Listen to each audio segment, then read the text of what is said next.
I've typically just done 15 minutes. So we are actually live right now. So I mean, the slideshow is live.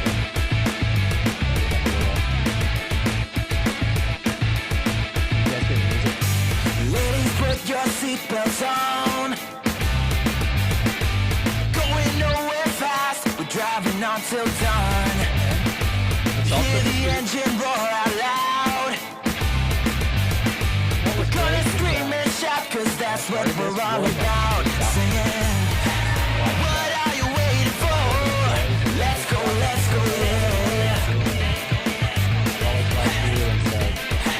I think it always says. What are you waiting for? Let's go, yeah.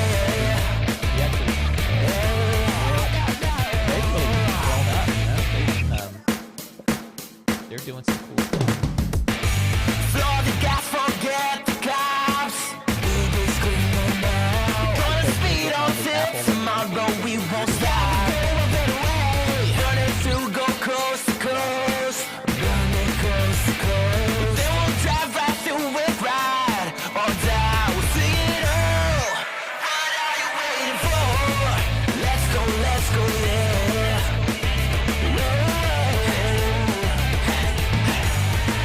What are you waiting for? Let's go, yeah.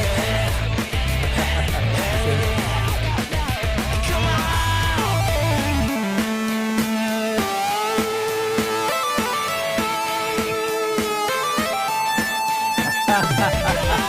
Well, you made all the pictures of Melissa?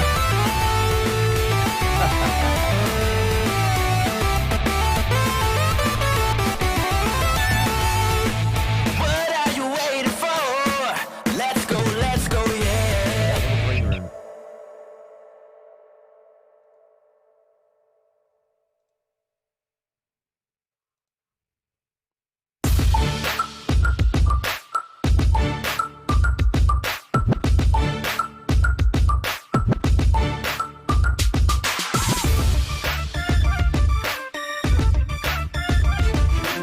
And you know what? And I have allergies too.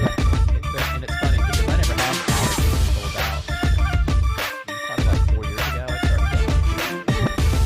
And now is not a good time to have allergies because like anytime you walk over there, if you like offer sneeze, people just look at you like you're like a Tourette or something.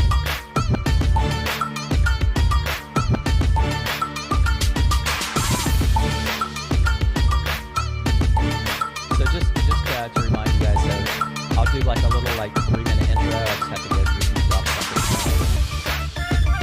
Trying to get 1,000 subscribers to goal.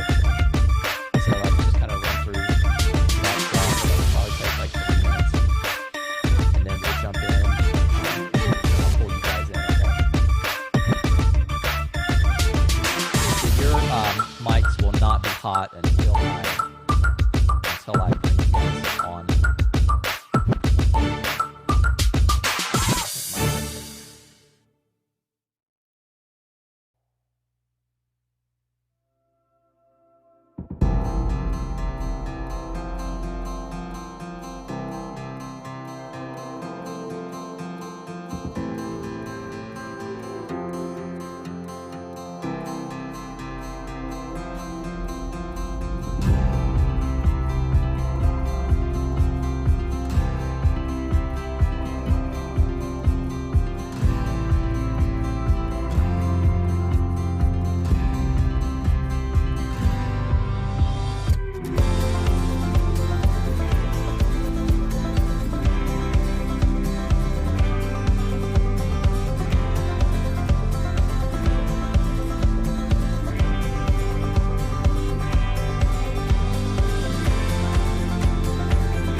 right. Hello, everybody, and thank you. I'm just trying to make sure my audio is working here. Yeah, we're looking good. So, hello. Thank you, Triple Scoop Music, for the great intro music. And wow, how about those pictures? Jerry Ghionis is an amazing photographer, and I am always inspired by seeing his work. Welcome, everybody. Welcome to The Real Picture. I am your host, Greg Gibson, and I am super excited to have as guests today two of the most beloved photographers on the planet, Melissa and Jerry Ghionis. They have very graciously and quite bravely, I think, agreed to come forward and talk about their experience with having COVID-19 after Jerry was diagnosed and indeed confirmed to have the virus. And yes, if you haven't heard, Jerry did start experiencing some symptoms sometime around mid to late March, and he had to be rushed to the hospital after spiking a very high fever of 105 degrees. And since that time, he's waged a 4-week battle with the virus and has only recently just started regaining his strength and start to feel some sense of normal again. So they are anxiously awaiting right now to come on and share their story with you and give you guys a firsthand account of how having this virus has affected both of them. By sharing this experience, they hope to educate and inform others and let everybody know that this virus really is no joke. It's for real, it's dangerous, and nobody should take it lightly. So we're going to get into that very shortly, but as usual, we do have just a couple of announcements. So the first thing is we finally did get a custom URL for this channel. So let me put the social media links up here. So there's our social media link. So you can find us here on YouTube now by going to youtube.com/TheRealPictureTV. That's much easier to find than some of those cryptic URLs that we were forced to use very early on. We also have a Facebook page where we post announcements and we engage in discussion about some of the past shows, as well as new show ideas. So come on there, come into the Facebook page, and to get the latest information, join us for the discussion, and let us know if you have any ideas for shows or some content that you'd like to see here. We also have an Instagram account, and you can find us on Instagram at The Real Picture TV. Now, if you're new here, please hit the subscribe button. And as always, if you're not new here and you haven't hit the subscribe button yet, then hit it right now and hit it extra hard. Shame on you for not hitting that thing yet. We have a short-term goal to reach 1,000 subscribers by the end of June. Having 1,000 subscribers is going to unlock some features for us that will make the channel more interesting. And if nothing else, it's just going to make us easier to find. The more subscribers we have, the more authoritative we become to YouTube SEO. And it just helps our content rank a little bit higher in the search engines and help you guys find what we're doing. So right now, I think we have somewhere around 440, 450 subscribers. And we really do need your help to make that goal of 1,000 subscribers by the end of June. I think that's realistic. And with your help, help us spread the word, get it out far and wide, let people know about what we're doing. So hit that subscribe button, give us some likes, engage with us here in the chat during the live show, and then leave some comments after we're done to let us know what you thought about it. And oh yeah, I always forget, if you hit that little bell icon that's next to the subscribe button, you'll get notifications when we post new content. So that's a great way for you guys to keep up to date with what we're doing. And if you do have an idea for a new show or some content you're interested in, let me know about it in the comments. So speaking of new shows, I think the next show is probably going to be Tuesday afternoon, sometime between 1 and 4 p.m. Eastern time. So stay tuned for more information on that. This is going to be a really interesting one. We'll be talking about the evolution of digital photography and journalism and how we made the transition from film to digital and brought digital into the mainstream. So there are some great stories about how all of this transpired, and I think that you guys are going to find it fascinating.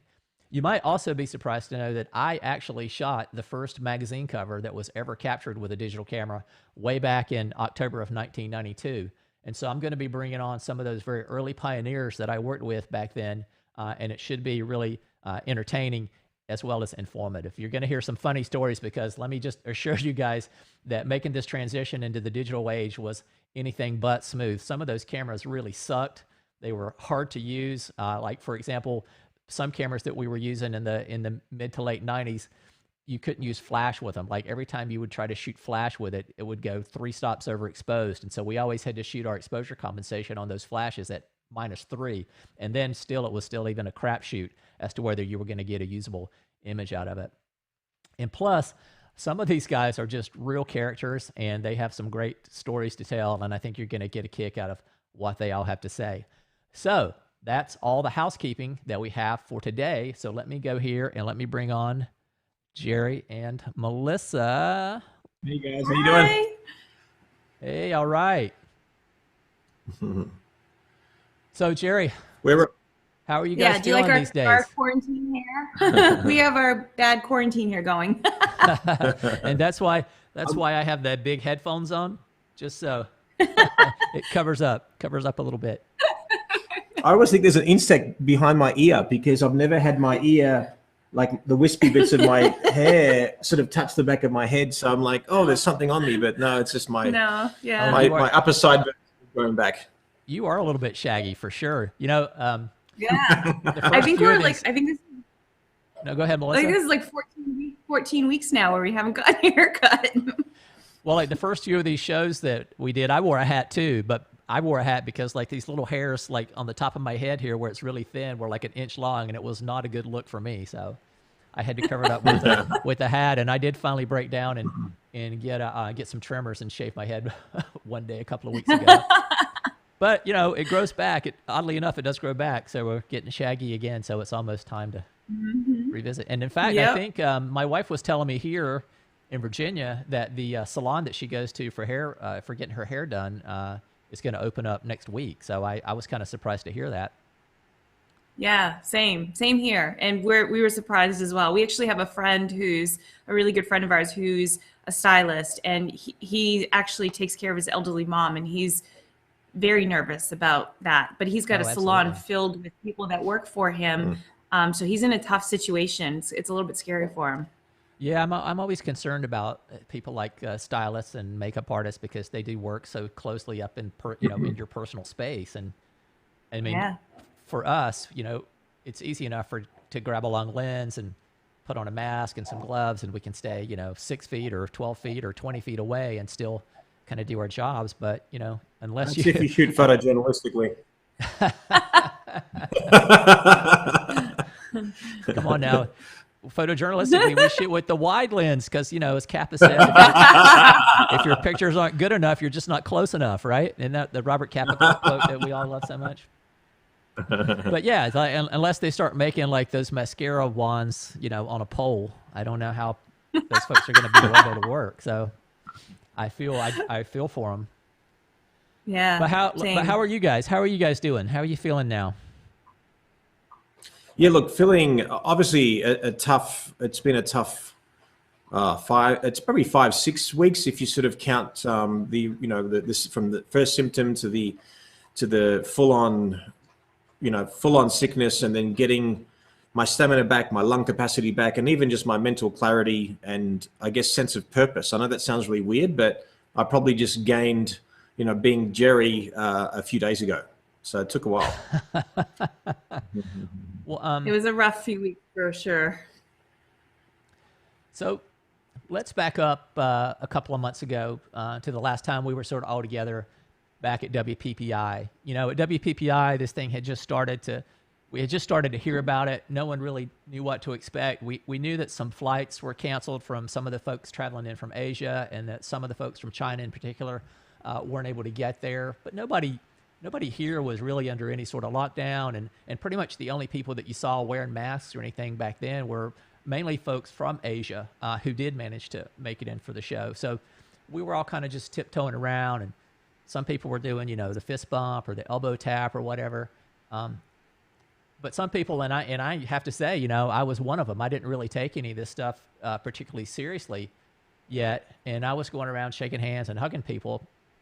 And I know Jerry is a notorious hugger, and if you've ever spent any time around Jerry, I would be surprised if you walked away from getting a hug from him. In fact, if you didn't get a hug from him, you probably just had maybe you hadn't taken a shower that day or something, because heck, Jerry has even hugged me before, and so if he's willing to hug me, he'll hug anybody. So so how were you guys feeling at WPPI? And I mean, did you really feel the need for any precautions at the show? It was funny because we heard about it happening overseas, but didn't really hear about it too many cases here in the US yet. And we because we're involved with the print competition at WPPI, we were very much aware of entrants from Asia who were reaching out and saying all of a sudden that their flights were getting canceled, they weren't able to come in, and we just thought, well, that's, you know, for safety reasons, that will probably keep the virus from coming here to the U.S. That's how naive we were at the time, thinking, oh, we can maybe stop this from coming. So yeah, during WPPI, I didn't really feel concerned. I felt concerned about what would happen in the future, but at that point in time, I didn't think that there was anything really to be too freaked out about just yet. Also, I think the distraction of us handling, 2,000 plus prints for WPPI's competition and managing all the judges and the print handlers, the proctors, and working with the team was a distraction. And I think it was sort of a little bit taboo, but I'll be honest, for me, it was a big distraction, but only a couple of weeks earlier when we heard about it in China, I had called up a friend of mine in China who's a photographer, and he basically said that, like, it's getting real, like all the streets are dead. He went from this like 20 odd employees studio, literally having to just, work from his house. Lay everybody off. A lot of his work is relied upon pre-wedding photography. So and obviously the pre-wedding photography is pretty much, going to a landmark around the world and photographing and whatever, and literally his business stopped. So to be honest, I knew that it would catch up to America and the rest of the world, because I had a first-hand account and also some other friends as well. So, but we were so distracted, and there weren't many cases, I guess, known. And I guess the virus wasn't as popularized at that point. So from that point, I'm like, you know what? My collection of hugs that I do every year, because I hosted the WPPI Awards night for 6-7 years, and then I've been a guest presenter the last couple of years, but I always ask on stage, stand up if I've hugged you. And I'm always going for that 60% mark, and I hit it. So hopefully I didn't get anyone sick, but I don't think No, you didn't. It was very much 5-6 weeks after that I got the virus or something like that. So I was going to say, I think, didn't you, you had mentioned that it was about at least a month or in that 4 to 6 week time frame before you became symptomatic. So it's pretty much unlikely that you were exposed at WPPI. Yeah. I mean, some people have said, "Oh, look, I must have got the virus because I had I had flu-like symptoms after." I'm like, it's because you haven't been to WPPI before, and everyone gets some kind of flu. That sort of metaphoric hangover. That is so true. Oh my God, it's so funny that you bring that up because, absolutely, like we used to call it the Vegas crud, right? And I remember a few years ago when there were the WPPI Plus classes, and so I would typically go out to Vegas the week before the show started, and then I would teach a Plus class for 2 days, and then we would do print competition on Saturday and Sunday, and then the show was Monday through Thursday. So I ended up being in Vegas for like 7 or 8 days, and I would come home, and I always had some kind of Vegas crud that would would knock me for a loop. It always took me, and I was not out partying, I'm like, it's kind of funny. Like we joke sometimes that, we're not, some of the friends I hang out with, we're just kind of sitting around, having a glass of wine here and there, and we're not doing anything crazy. So it's not like we're just out. It's a little bit racist to call the Vegas crud. It's like calling it the China virus, because like living here, I'm sorry, we should call it the WPPI crud because it's got nothing to do with Vegas. Well, okay, maybe it doesn't, but I'm only giving you crap. No worries. Yeah. No, I know, but but a lot of people don't realize that if they've never been, you're pretty much in an enclosed environment, and you don't really. I mean, you and Melissa get out because you guys go back and forth to home every day because you live there in Vegas. But for those of us that are staying at the convention, we're, living in this bubble. And there's a few times I've probably been there that the whole time I was there, I probably never walked outside anyway. Same. Yeah, it's crazy. So following after WPPI, what was kind of like what were you guys hearing? Well, what kind of things were going on, and what did you guys do to sort of prepare for the coming onslaught? I have to give Jerry credit because he definitely, and I think it's because we were talking to friends overseas who were already going through this, he definitely took it much more seriously than I did before I did. He saw it coming well before there was ever any talk of closing businesses down and that kind of thing. So he was preparing almost immediately after WPPI. He was preparing by stocking up on meat and food and non-perishable food. Like our freezer was stocked. And just supplies and little things around the house. Like he was so well. The thing is, we had lived in California before, and we were prepared. We had our earthquake preparedness kits, and we had them set up. Had ourselves set up in case anything happened, because it can happen in California.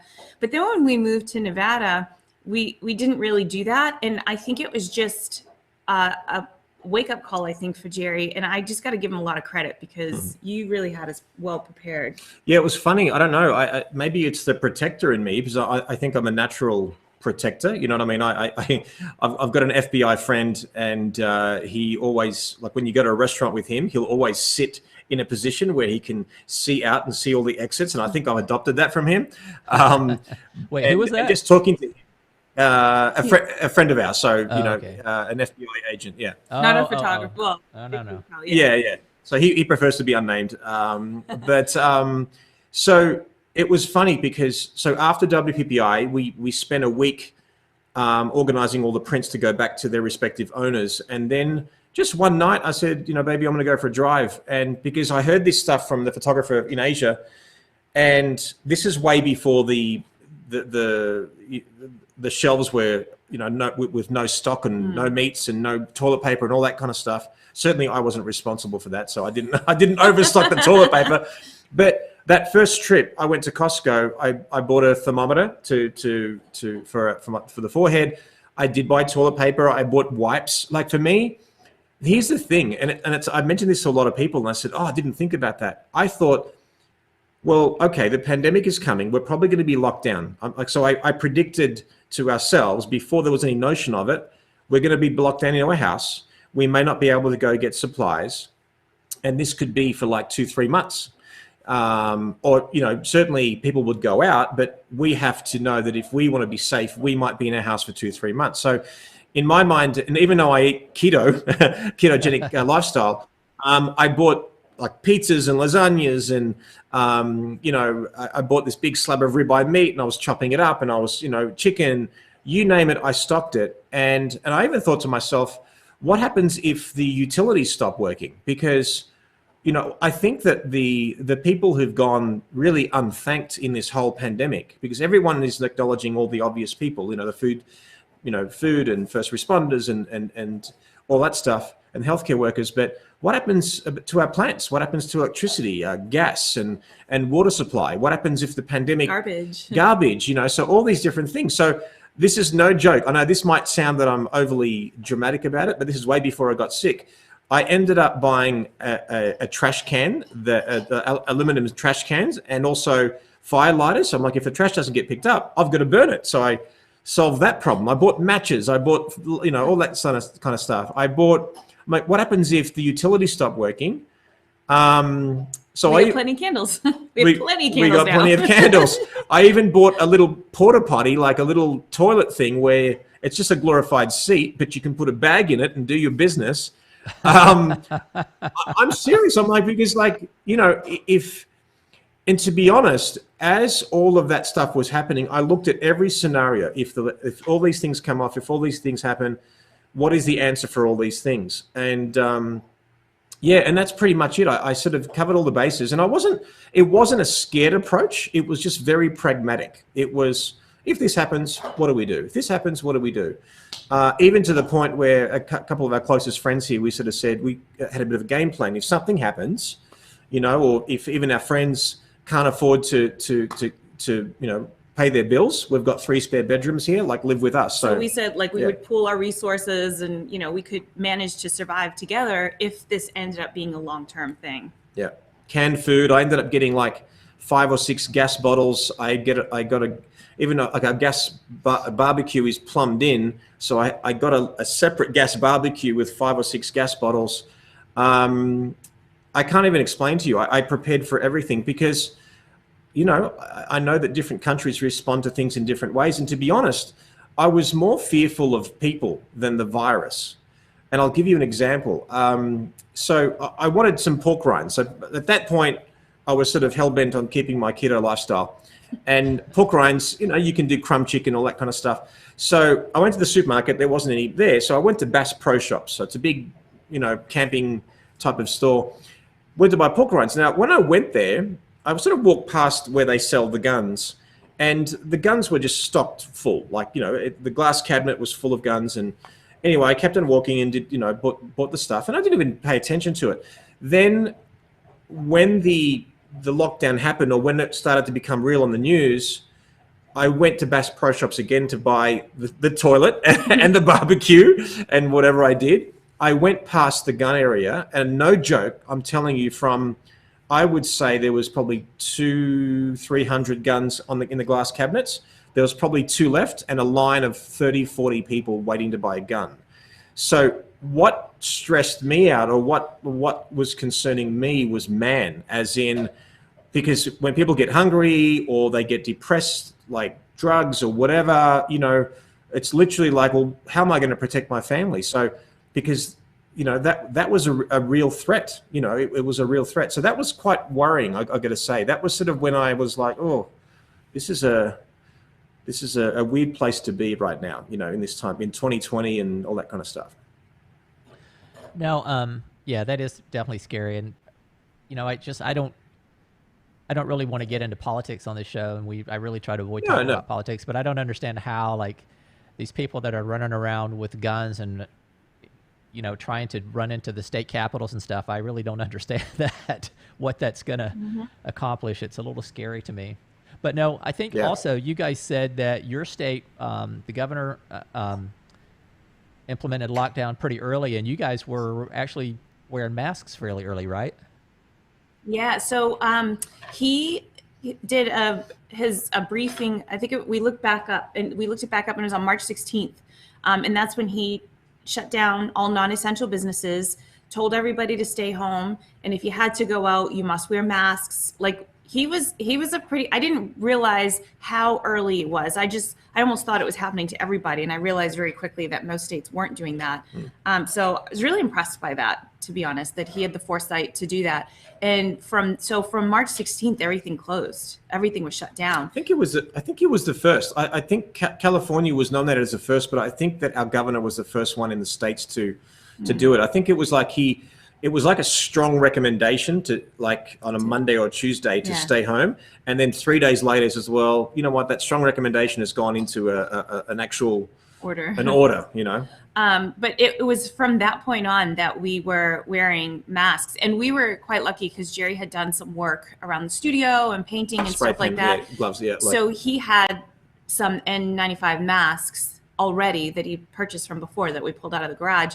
And then we had some friends from overseas. This is now when some places in China were starting to open up, who actually sent us some N95 masks as well. So we were really lucky that we just had some.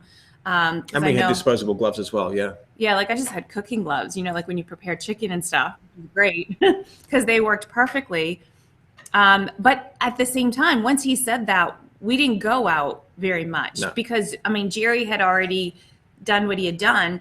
So we just stayed home from that point on. There was no real reason to go out after that. We didn't go out for like 2-3 weeks. And I think to be honest, it was only because we didn't have fresh vegetables, because obviously, everything else is fine. You can put in the freezer, but the fresh vegetables or eggs or whatever it was, you can't I just checked, actually, we went out, I forget where we had to go, but we went somewhere recently. I had to put gas in the car, and it was the first time since WPPI that we put gas in the car. Yeah, that's crazy. Yeah, so that shows you how. Yeah. So, I just was, while you guys were talking, I was just looking for these pictures here. So this was about somewhere around the 9th of March here, and this is a local Wegmans grocery store, and I had not really, coming back from WPPI and kind of gotten busy with work, I had not really thought about this thing very much, and then this was actually the first time I actually went into the grocery store. And this was when I first started to feel a little bit nervous about it, when I went in and I saw, like, this is the meat department. So, like, all the meat was just wiped out. This is the paper aisles. And so it's crazy. And what is it? What is it with like what the most surprising thing that everyone's like stockpiling on is toilet paper? I'm like, I don't know. what? Are we so full of crap that that's the first thing we think of in a pandemic? Like, I was one of the smart ones, like way before everyone started to shop and do whatever. I mean, I bought a normal, pack from Costco, but I bought the wet wipes because there were plenty of. Oh my God, why are we talking about this? I guess the run on toilet paper was for the time that we become not full of crap, right? Good point. I don't know. There was a really funny. Go ahead. I saw a cartoon. It was really funny. There was the four horsemen of the apocalypse. Like, so you've got the hoods and all the skeletons, and 3 of them are running, and they're all looking at the other horseman, the other skeleton on a horse, and he's holding toilet paper, and all 3 of them have got the speaking bubble. Said, "Really?" Oh, the apocalypse. Yeah. I guess as Americans, we need to sort of embrace the European, the European The culture bidet. and the bidets. Exactly.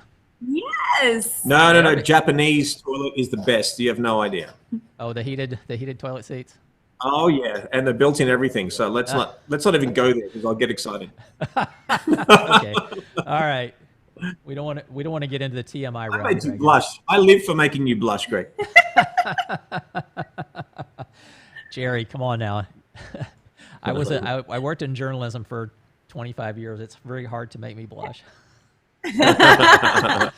Okay, so you were well prepared. You were stocked up. You had your portable toilet. You had your toilet paper. You had your pork rinds. You were good to go. Then what happened?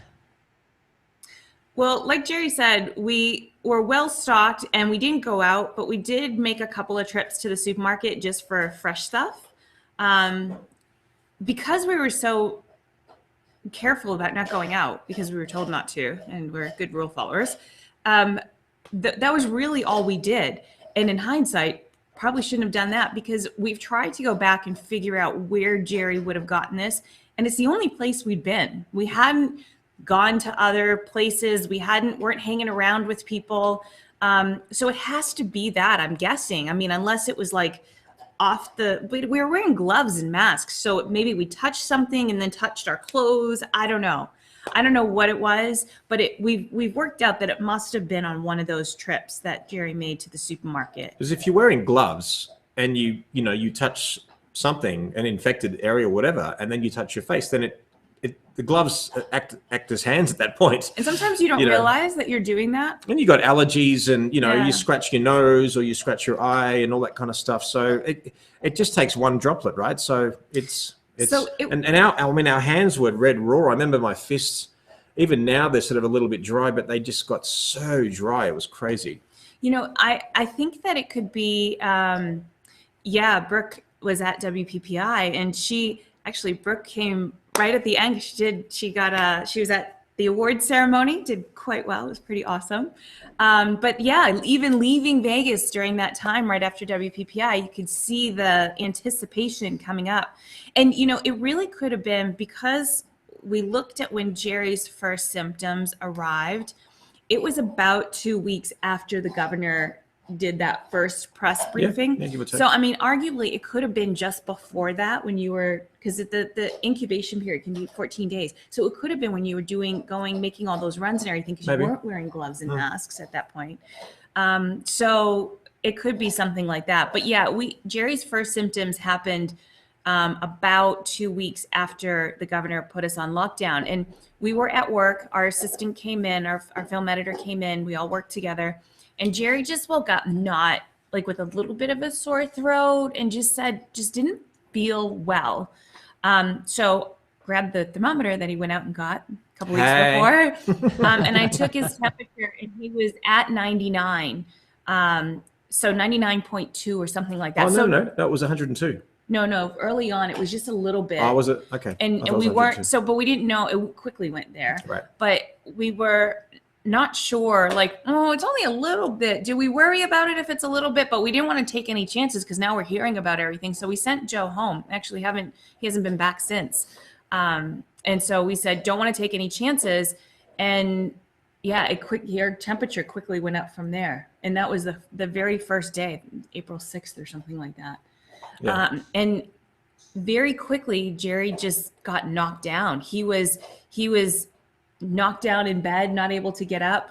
I see Stephanie's asking if Joe's been tested. No, but Joe did go into quarantine he went home on that Monday, went into quarantine for 14 days, and never had any symptoms, thank goodness. And so he's fine now.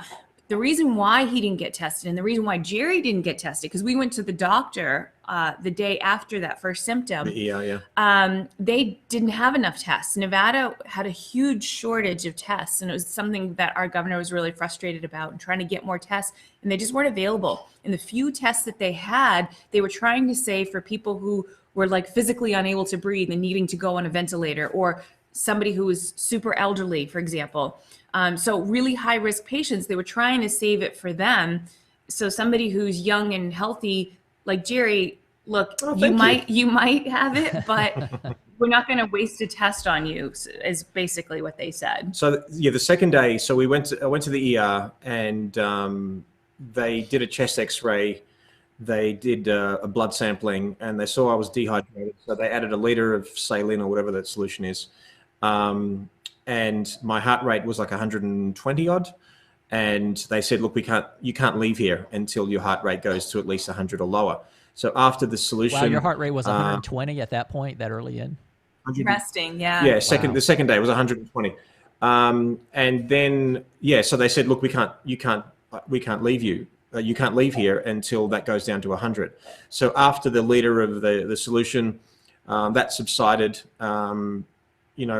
The chest X-ray came up okay, but they said, there's sort of a bit of sign of something there, but it looks fine. And look, you possibly could have the virus, but we don't know. Just stay home. And they said, after symptoms, they even gave me a note if I worked for somebody or in a corporate office, and they said, I'm okay to go back to work 72 hours after the last symptom. And then we thought nothing. We thought nothing of it. We took it seriously. We went back home. But it wasn't terrible. Yeah, it wasn't on that second day. It wasn't terrible. Then the next day, I woke up and I'm like, I felt like death warmed up. As soon as I woke up, had no appetite. And then I just wanted to sleep, and I just wanted to sleep and sleep and sleep. And then the next day, that's when my skin started to be so sensitive. I can't even imagine it. Like it's. I don't know. I felt like a layer of skin was off, and it was just so sensitive where anything you would touch would hurt. And then he even said, so like I wasn't touching him, but I would just rub his head, and he would be like, my hair hurts. I couldn't even touch his hair. Yeah, the hair at the root, I can't even explain it, was so delicate and sensitive. Then I without too much information, I had diarrhea, I had nausea, and every time I stood up to go to the bathroom well, actually, that's it, because Melissa brought me food, all day, every day, if I wanted it. And yeah, it was tough. And then the cough started really developing, and then I realized my lung capacity wasn't that great. So I felt, I don't know, if I had to guess, maybe 50%, of my lungs, because I try to take a deep breath in, and it just wouldn't work. And then it got to the point where, again, I didn't want to eat anything. I tried to drink, but I just was sleeping all day. So I didn't even have time to wake up enough to eat something. So at that time, of course, I went off my keto lifestyle, but Melissa made chicken noodle soup. She gave me crackers. She'd give me orange juice, or pretty much whatever I wanted, but I didn't want anything. So I sort of had to eat something. And it got to the point where this was just a process, right? So we're just here doing our thing, and she was checking my temperature. And, me and my family, we sort of make light and fun of things, in the sense that we try to joke about it to make ourselves feel better. So she was checking my temperature, and it was like 100, and then 101, then 101.7, 101.8. I'm like, come on, let's get to 102. Just not funny. It wasn't funny, but I'm trying to, I don't know, to be honest, I'm trying to actually make her feel better about it, because to be honest, I'd much rather be the sick person than be the one helpless with the closest person to you, because now, anyone who knows Melissa, she's just this incredible, radiant, joyful, generous person, and who's got the best energy of anyone you'd probably meet. So she would come in and be all smiles and all that kind of stuff, and be all supportive. And here I am coughing, and I'm sweating, and I'm going from hot and cold and wearing a full tracksuit underneath my doona, and then I've got it off and all that kind of stuff. It was just crazy. And then we sort of got to the point where I'm like, I went a couple of days without a shower, and I'm like, well, I've got a shower. So then he couldn't stand up long enough. So we had to put a stool in the shower. Yeah, so we had to put a stool in the shower, and then I would just sit in the shower. The other problem is that a condition that I have that's ongoing and permanent, or at least to my knowledge, for the past 2-3 years now, I have tinnitus. Tinnitus, some people call it. It's a condition with a ringing in your ear, and it's a constant, high-pitched sound that's just, it never goes away. So I've been dealing with that for a long time, and it's been tough, and it's sort of given me sort of intermittent depression over the last few years. And over the last 6 months, I've sort of that dark cloud that I call it has sort of lifted a little bit. I'm still frustrated and I feel exhausted in many ways. So what was happening is I'm lying in bed and things are quiet, and then I don't have my sleeping pill for the evening because now during the day. So now when I'm waking up, all I hear is my ear because it's all quiet. So I was focusing on that, and it was just it was rough. I got to say, it was a terrible time. But Melissa got through it like a champ. She was just so good about it, and such a the best caretaker you could possibly imagine. Then finally, there was at one point, I left the bedroom after 7-8 days, 10 days. So I'm like, let's have a change of scenery. Went on the beanbag. We're watching TV. I'm in a full tracksuit, the warmest socks I can find, and I'm like, I go, baby, check my temperature. I go, I'm hot as hell everywhere, but my feet are freezing. Then she checked my temperature. I was at 104.7. And I felt like it. I felt like my blood was boiling almost, because I've never felt like that before. Now, how far in was this when you were up at 104? This was 8 days. 8-9 days. 8 days. 8 days. Yeah, and then actually, you tell the story after that about. So this was like we were. The thing is by day 8, his lung capacity was really diminished by this point because he had just been in bed, unable. He was too weak to stand. A, because he didn't have an appetite, and I was trying to feed him as much as I could, but it was mostly liquid.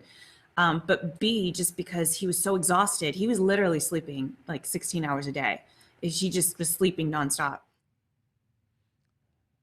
Speaking of the chicken soup and the... Thank God for our little puppy. He was so good. He was so good to Jerry. He's right here right now, actually. But that day when he was freezing and he was like, I'm so cold. And he had his hoodie like all tied up, and it wasn't cold out. I mean, it was probably like 73 in our house. Yeah, I was hot not. and cold, yeah. And so then we took his temperature, and then it was like 11:30 at night. And I'm like, 104.7, like this can kill you. This is too high now. I said, we have to go to the hospital. And Jerry was like, nope, I'm not going to go. You're not right? You're not thinking. I was so tired, and I was so uncomfortably comfortable. I was in my beanbag, but I'm like, and he was like, and he's a very good debater, very good arguer. And he was like, I had nothing that night. We'll just stay. We'll just go in the morning. You can wake me up every couple hours to make sure it doesn't. And he was partially convincing me. And I'm like it's worse. He said, it'll be worse for me to get up and try to go through the effort to go. And I'm like, maybe he's right. But then I had to shake myself, and it's not like I could talk to anybody 11:30 at night. 104.7, and I'm like, no, this is crazy. We have to go. And I forget what you said that made me go, but I'm like, I rarely pull this card because I'm super easygoing, but I'm like, I will make a scene. I will make a scene right now. Well, there's no one to make a scene over because. But anyway, so we ended up going. It was 11:30 odd. We went back to the emergency room that we went to last time. We told them what happened. Melissa had to wait in the car. It was crazy because they had this whole setup before you go into the emergency room with the table, and they're suited up and they're asking you. And poor Jerry's like just with his mask, and he's hurting everywhere, and he's outside. Gloves on. And so I've gone into this little vestibule area to give them Jerry's vital statistics, his birth date, his all that stuff. And then when we said, look, the doctors suspect that he's positive. He hasn't had a test, but now his fever spiked even more. His lung capacity is even less than what it was a week ago when we came here. So they said, okay, well, you can't come in. We'll send him in, but we can't have you near anybody either. So I had to go wait in the car, and it was crazy because I parked the car so that I could see into the waiting room because I can't be with him. He can barely walk, right? So he's gone in on his own and he's sitting down waiting to be seen. And I'm watching him. I see them call him. I see them and I see the windows. There's windows all the way down the hallway to where the rooms are. So I see him come out of the waiting room and walk down the hallway into the exam room. And now it's like past midnight. And I'm like, I can't be there with him, and I want to be his advocate. And I can't do that. And I almost was tempted to just have him keep the phone on speaker so that I could talk to the doctor when they came in. And I didn't know if he would answer the phone. I didn't know what I should do. And it was scary because I remember thinking, having seen all these other interviews of people who've gone through it, I'm like, if they admit him, which was a very real possibility in my eyes, seeing how high his fever was and how badly he was breathing, I was like, if they admit him, they're going to take him from here. And I can't go there either. And so this could have been the last time I see him. And then your mind starts going. And I'm like, what if it's the last time I see him ever? And like, I'm going through this whole process and, you know, not being able to talk. So he was in there for several hours.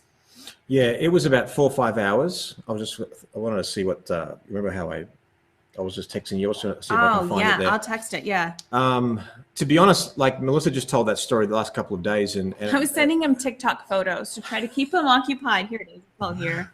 Find it. What I was when the. I mean, I'm almost surprised that they, in Jerry's condition, that they didn't let you stay with him, just because. I mean, even someone has mentioned this in the comments already. But like, how could he even convey what was going on with himself? And then how could he even sort of retain what the doctors told him? That was the biggest thing. So he could describe how he was feeling, and I knew they were going to do tests. So they would work it out. I'm sure they were going to run all the tests to figure out what was wrong with him, but they were going to give him instructions. And he just was not, he wasn't aware enough. He couldn't retain stuff. And I'm like, how am I going to know what to do? He's going to come out. And that is what happened. When he eventually came out, he was just like, the doctor just said, you know, to go home. And I'm like, I'm sure the doctor said a lot more than that. They were great though, because they did call and they did speak to me the next day. Because by this point it was like 4 a.m.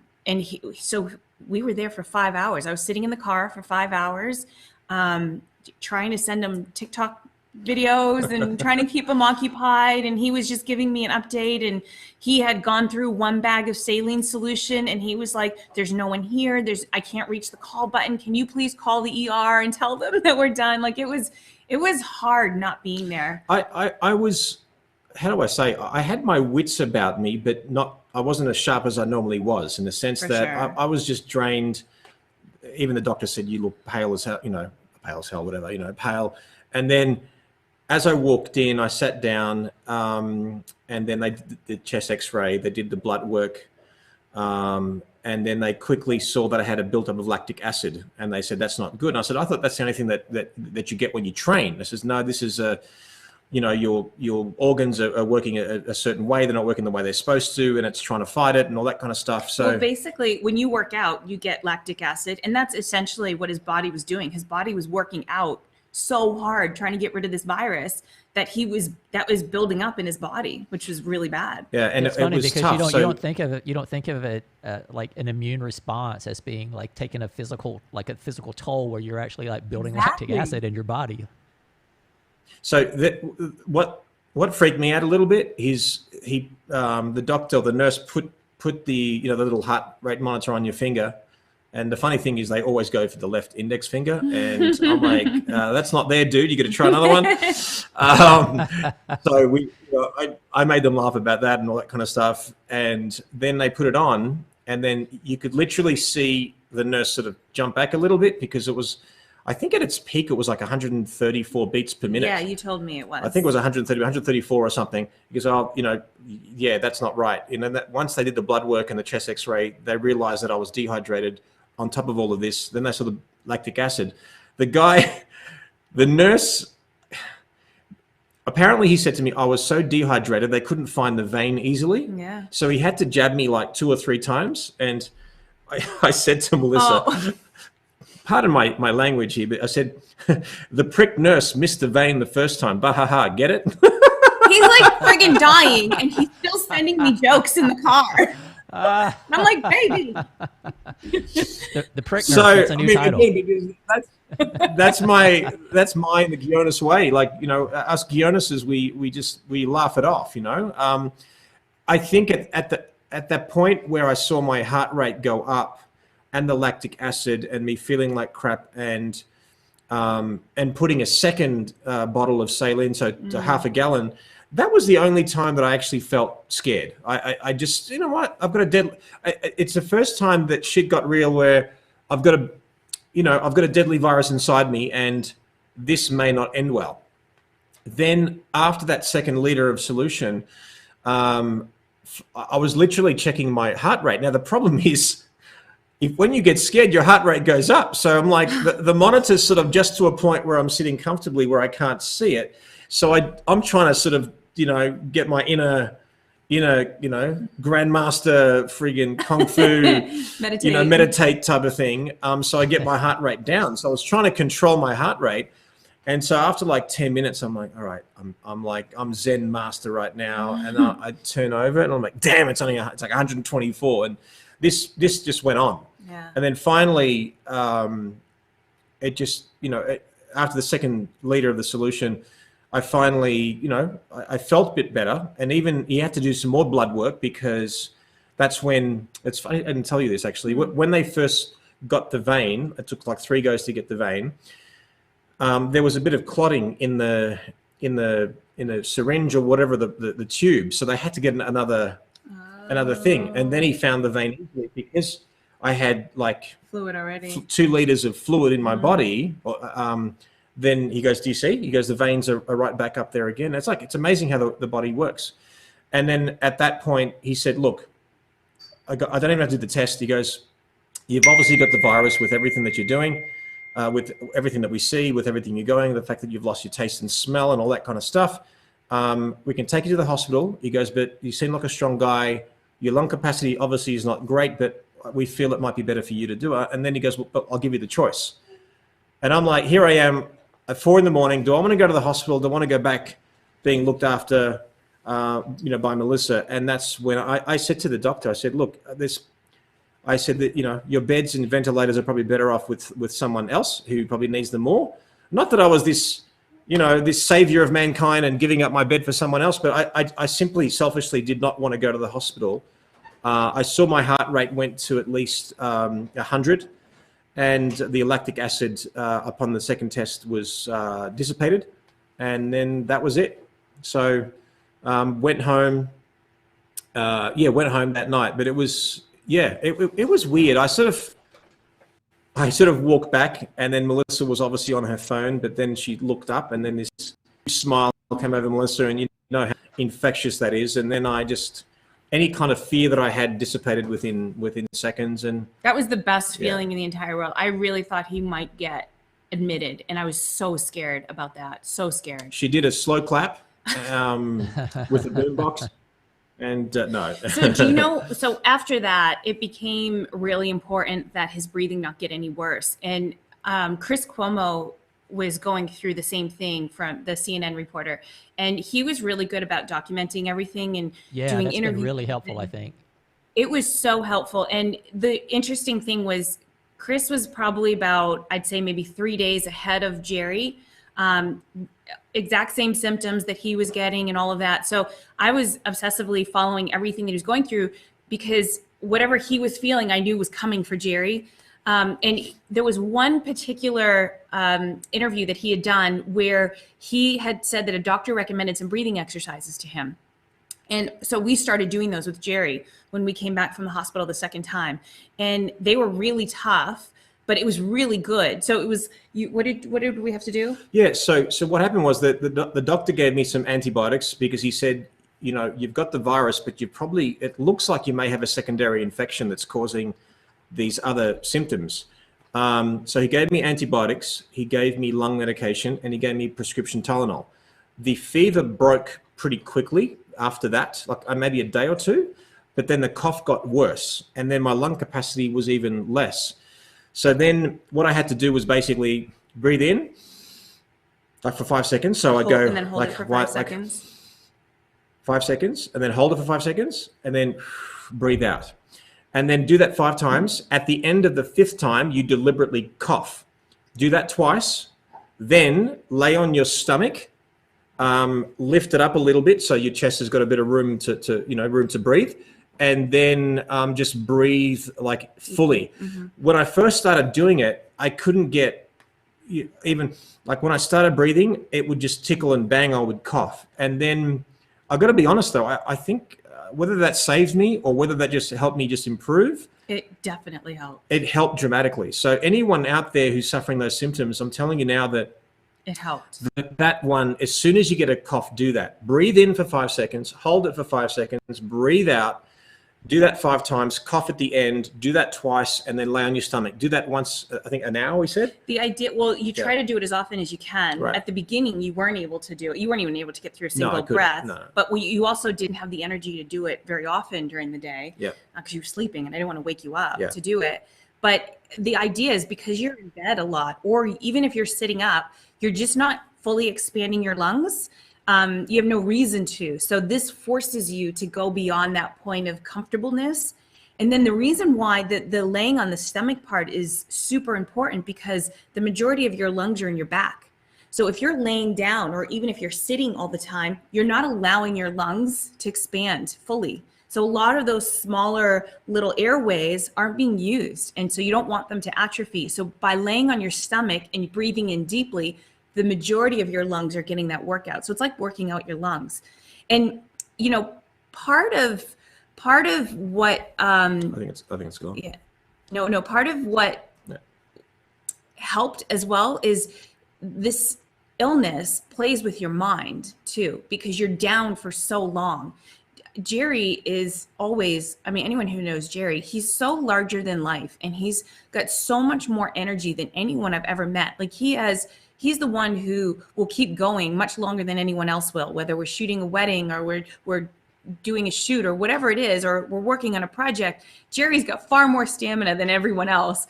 So to see him knocked down and to see him not even trying to get out of bed, it was really eye-opening, because it made this invincible guy who's always larger than life, to see him like that. I've never seen him like that since I've known him.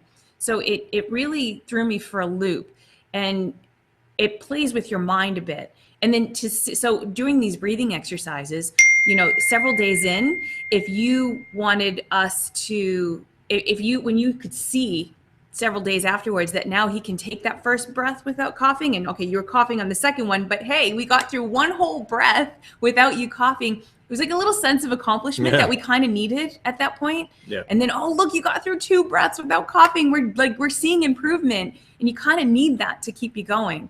It was really helpful. And that's when we would try, like, we knew that we needed to get him moving, but he had so little energy. And that was why, you know, okay, I'm going to go make you some chicken noodle soup. I'm going to go heat it up. You've got to come with me. So he would come out of bed, and we have an island in our kitchen. And literally while I was heating up the soup, his job was just to walk around the island until the soup was ready. Remember? Until the soup was ready. And then we would walk back to bed. And that would be his exercise for the day. What would have made that more fun is if Melissa played Chariots of Fire on Alexa.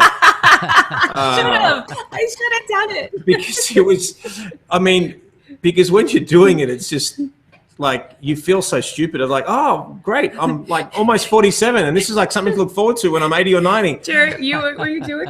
I was doing like the Rocky, you know. He was like walking around doing this. Yeah, I was doing the Rocky punches, like I'm, you know, jogging around Philadelphia, and I was just trying to find the humor in it all. And at one point, because we have a swimming pool here, and I was just walking around the pool, and I'm like sitting there like breathing heavy, and I'm like, I didn't do anything. And So I guess Yeah. for anyone watching, I think that a couple of lessons that we learned is that yes, the first sign of that cough, if you think you have it, that would help dramatically. Also, make sure you stay hydrated, because you just want to do nothing and you want to stay in bed, and even just drinking, like sitting up and drinking something, would be a task. Just make sure you have a gallon of water next to you, and make sure that you finish it by the end of the day, because that really hurt me. And then not only check your temperature, but check your resting heart rate. And if you've got an Apple Watch, like a lot of people have, that's sort of built in, and you can just check it yourself. Those kind of things are really important. And I just want to say something right now. Like, I don't want to be overly dramatic about what happened. I don't want to underplay or overplay it. I fully acknowledge and empathize and respect that there are so many people that had it worse than us. I could have been on my own, and I got to say, you probably would have just given up, as in the sense that I wouldn't have eaten as much, I wouldn't have drank as much, I wouldn't have walked, I wouldn't have known about the breathing exercises, I wouldn't have been pushed to go to the ER. So if you're going through this, or because this is very much a possibility for the next year, who knows, just listen to your body. And if you start losing sense of taste and smell and things like that, then if you're on your own, you're living on your own, then do something about it, because this is not a fun thing to have. But I just fully acknowledge that I know that so many people have passed away, 70 or 80,000 people in America, 250 odd, I can't remember what the stats are. But what worries me is that everyone's going back to work, and we're like, yeah, we go back to work, we can go shopping, we can go to the movies, or whatever it basically is. Nothing has changed. The virus is still out there, and it's still deadly. And I think that what happens is that, obviously, if you have cabin fever, or arguably you don't like spending time with your family because you're not used to it, all of a sudden it's like, all right, woohoo, like, let's go play, let's go celebrate, do whatever. I think people are going to get lazy. I think people are going to get complacent. And we even have seen it in the last several weeks, where less people are wearing, less people are wearing masks at, let's say, Smith's and Vons and stuff.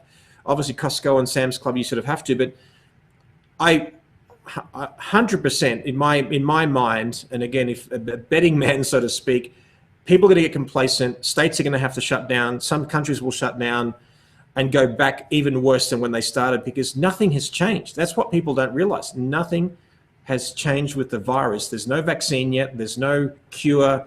Obviously, everyone's racing to find the cure and subside it. But I can't imagine what the hospitals are going through. We have a friend who's an ER nurse, and the perspective that we got is like, the hospital was empty.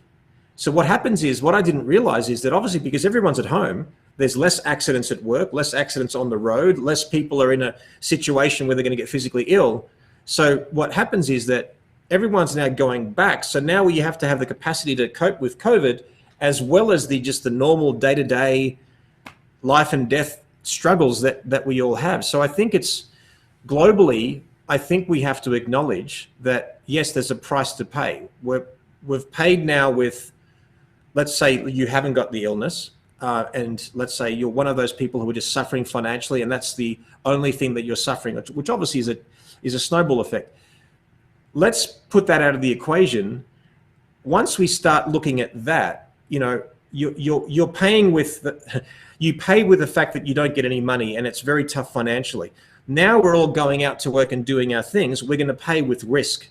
So it's really up to you. So I strongly encourage anyone out there, if you don't want to go through what I went through and worse, then stay home as much as humanly possible. And I know our industry is tough, but use every precaution, because this is not a small thing. And again, fully acknowledging that people have gotten it worse, and many people have died from it. I can only imagine. And I said in a recent Facebook post, don't be selfish. Like, if you can't do it for yourself, do it for somebody else. Because if you have 1 degree of separation between you and a loved one who's older or with underlying illness, it's not worth the risk. Without health, you have nothing, Mm-hmm. Yep. I want to. If I could. No, go ahead, Melissa. If I could give the perspective from, if there is anyone out there who does get it and is from the perspective of somebody who's looking after someone, some tips that might help. As like a caregiver of someone who gets diagnosed, Absolutely. Like Jerry said, one of the biggest things that hurt him was how dehydrated he was. And it was just because he just wasn't taking in enough food, enough liquids. He's not a big water drinker to begin with. And it doesn't have to be water. So my suggestion is just every chance you get, try to get liquid into that person, whether it's chicken broth, whether it's Jerry was okay with oranges. And so I was squeezing oranges to make orange juice. Whatever it takes, I'm like, do it. He likes Gatorade. So I was giving him Gatorade.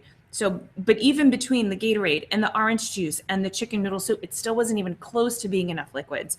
So just, you're going to feel like a pain in the butt to the person who's sick, but every chance that you get, just try to get some liquids into them. Tea, whatever it is, just get fluids into them as much as you can. So she was constantly, saying that and doing that. And then I was constantly saying, make sure you wash your hands, make sure you wash your hands. Yeah, so look, because we were following Chris Cuomo's journey, he was isolated in a separate part of the house. His wife would leave the food outside the door.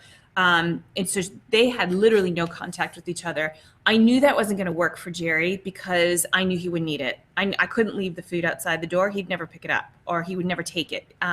So I knew at that point that I was going to be exposed to it. So the idea was to just try to minimize it as much as I could. So I was washing my hands every 5 seconds, so much so that all the creases in my hands, they were all cracked and my hands were in so much pain. It was all dried and cracked, even though I was putting lotion on, but between the hand sanitizer and washing my hands, all the little creases were all cracked open, and it killed. But like I was doing that constantly. I also was scrubbing and disinfecting everything. Jerry only stayed in the bedroom, but I was disinfecting everything around the house. While he slept, I would disinfect all the floors because we have tile everywhere and the rest of the house. I'd wipe down all the counters. I'd rewash all the dishes. And then anytime he got up, because he was so rarely out of bed, I had everything ready outside the bedroom door. So I had a stack of new sheets, a new duvet cover. I had a bucket with a mop and the disinfectant ready to go.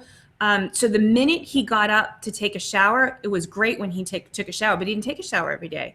Because that would give me more time. But even if he just got up to go to the bathroom, I seriously felt like it was like a NASCAR pit stop. Like I heard him get up to go to the bathroom and I'd go in and like rip the sheets off the bed, throw them in the washing machine, put the new sheets back on, wipe down the bedside tables. I'd like get the mop and I would be mopping the whole floor all before he comes back to bed. It was fascinating because I would, at the point where I'm like, well, I have to have a shower, 2 days or 3 without a shower is like, he's just nasty. So I would get in the shower. I would just sit on that chair and I would, maybe sit for half an hour in the shower, even an hour. So one, to just be clean, one, to drown out the noise of my ear because I'd been hearing it so much. And then she would do all her thing. I'd come back and there's all these fresh, linen and all that kind of stuff. So all I say is it would have been a lot better if I ordered a nurse's outfit from Amazon Prime, but that didn't happen. What happened was also like, I thought you were talking about now that you're healthy, but that's maybe the direction you're going to go with. Well, I'm just saying that if you have I don't know if it's a sexy for a guy wearing a nurse's outfit, but if you're sick and you have a female partner, just make sure the first symptom, Amazon Prime, boom, nurse's outfit. It would have been so much better. But look, it was tough too because she was giving me this food, and then I started to lose my sense of taste and smell. So I had to texture. Yeah, well, texture was important, but I also had to have something ridiculously sweet to remotely taste it. So orange juice or Gatorade, for example, I could just make out what it tasted like. So it didn't vanish completely, but it was like, it had to be really, really rich for me to taste it at all. That's a great tip. So if you're preparing food, like the flavors had to be much stronger until he lost it completely. But then once that happened, texture became a real thing. When he couldn't taste anything, he didn't want anything. He wasn't interested in anything that didn't have texture. So like cereal and anything that cereal was good. See, what had happened was that being on the keto lifestyle, I had lost my chubby weight, over the last sort of couple of years, and feeling really good at probably, the best I've sort of felt and been for a long time at WPPI. Then we got, because, we hadn't had a cheat day, or let's call it a free day, hadn't had a free day for a long time. So yeah, we had Shake Shack a couple of times, and one of my guilty pleasures is cheese and caramel popcorn. And so we put on a few pounds after WPPI, nothing dramatic. Then I got sick and I lost all the weight again. I was back to my WPPI weight. And then when my appetite came back after the second time of the ER, and as I wanted more texture and as my flavor came back, and I'm like, oh, let's eat pasta, let's eat potatoes. I hadn't eaten those simple carbs for a very, very long time. I hadn't eaten toast for years. And that's when I just started, and then we put a bit of weight back on, and now we're back on the train now again.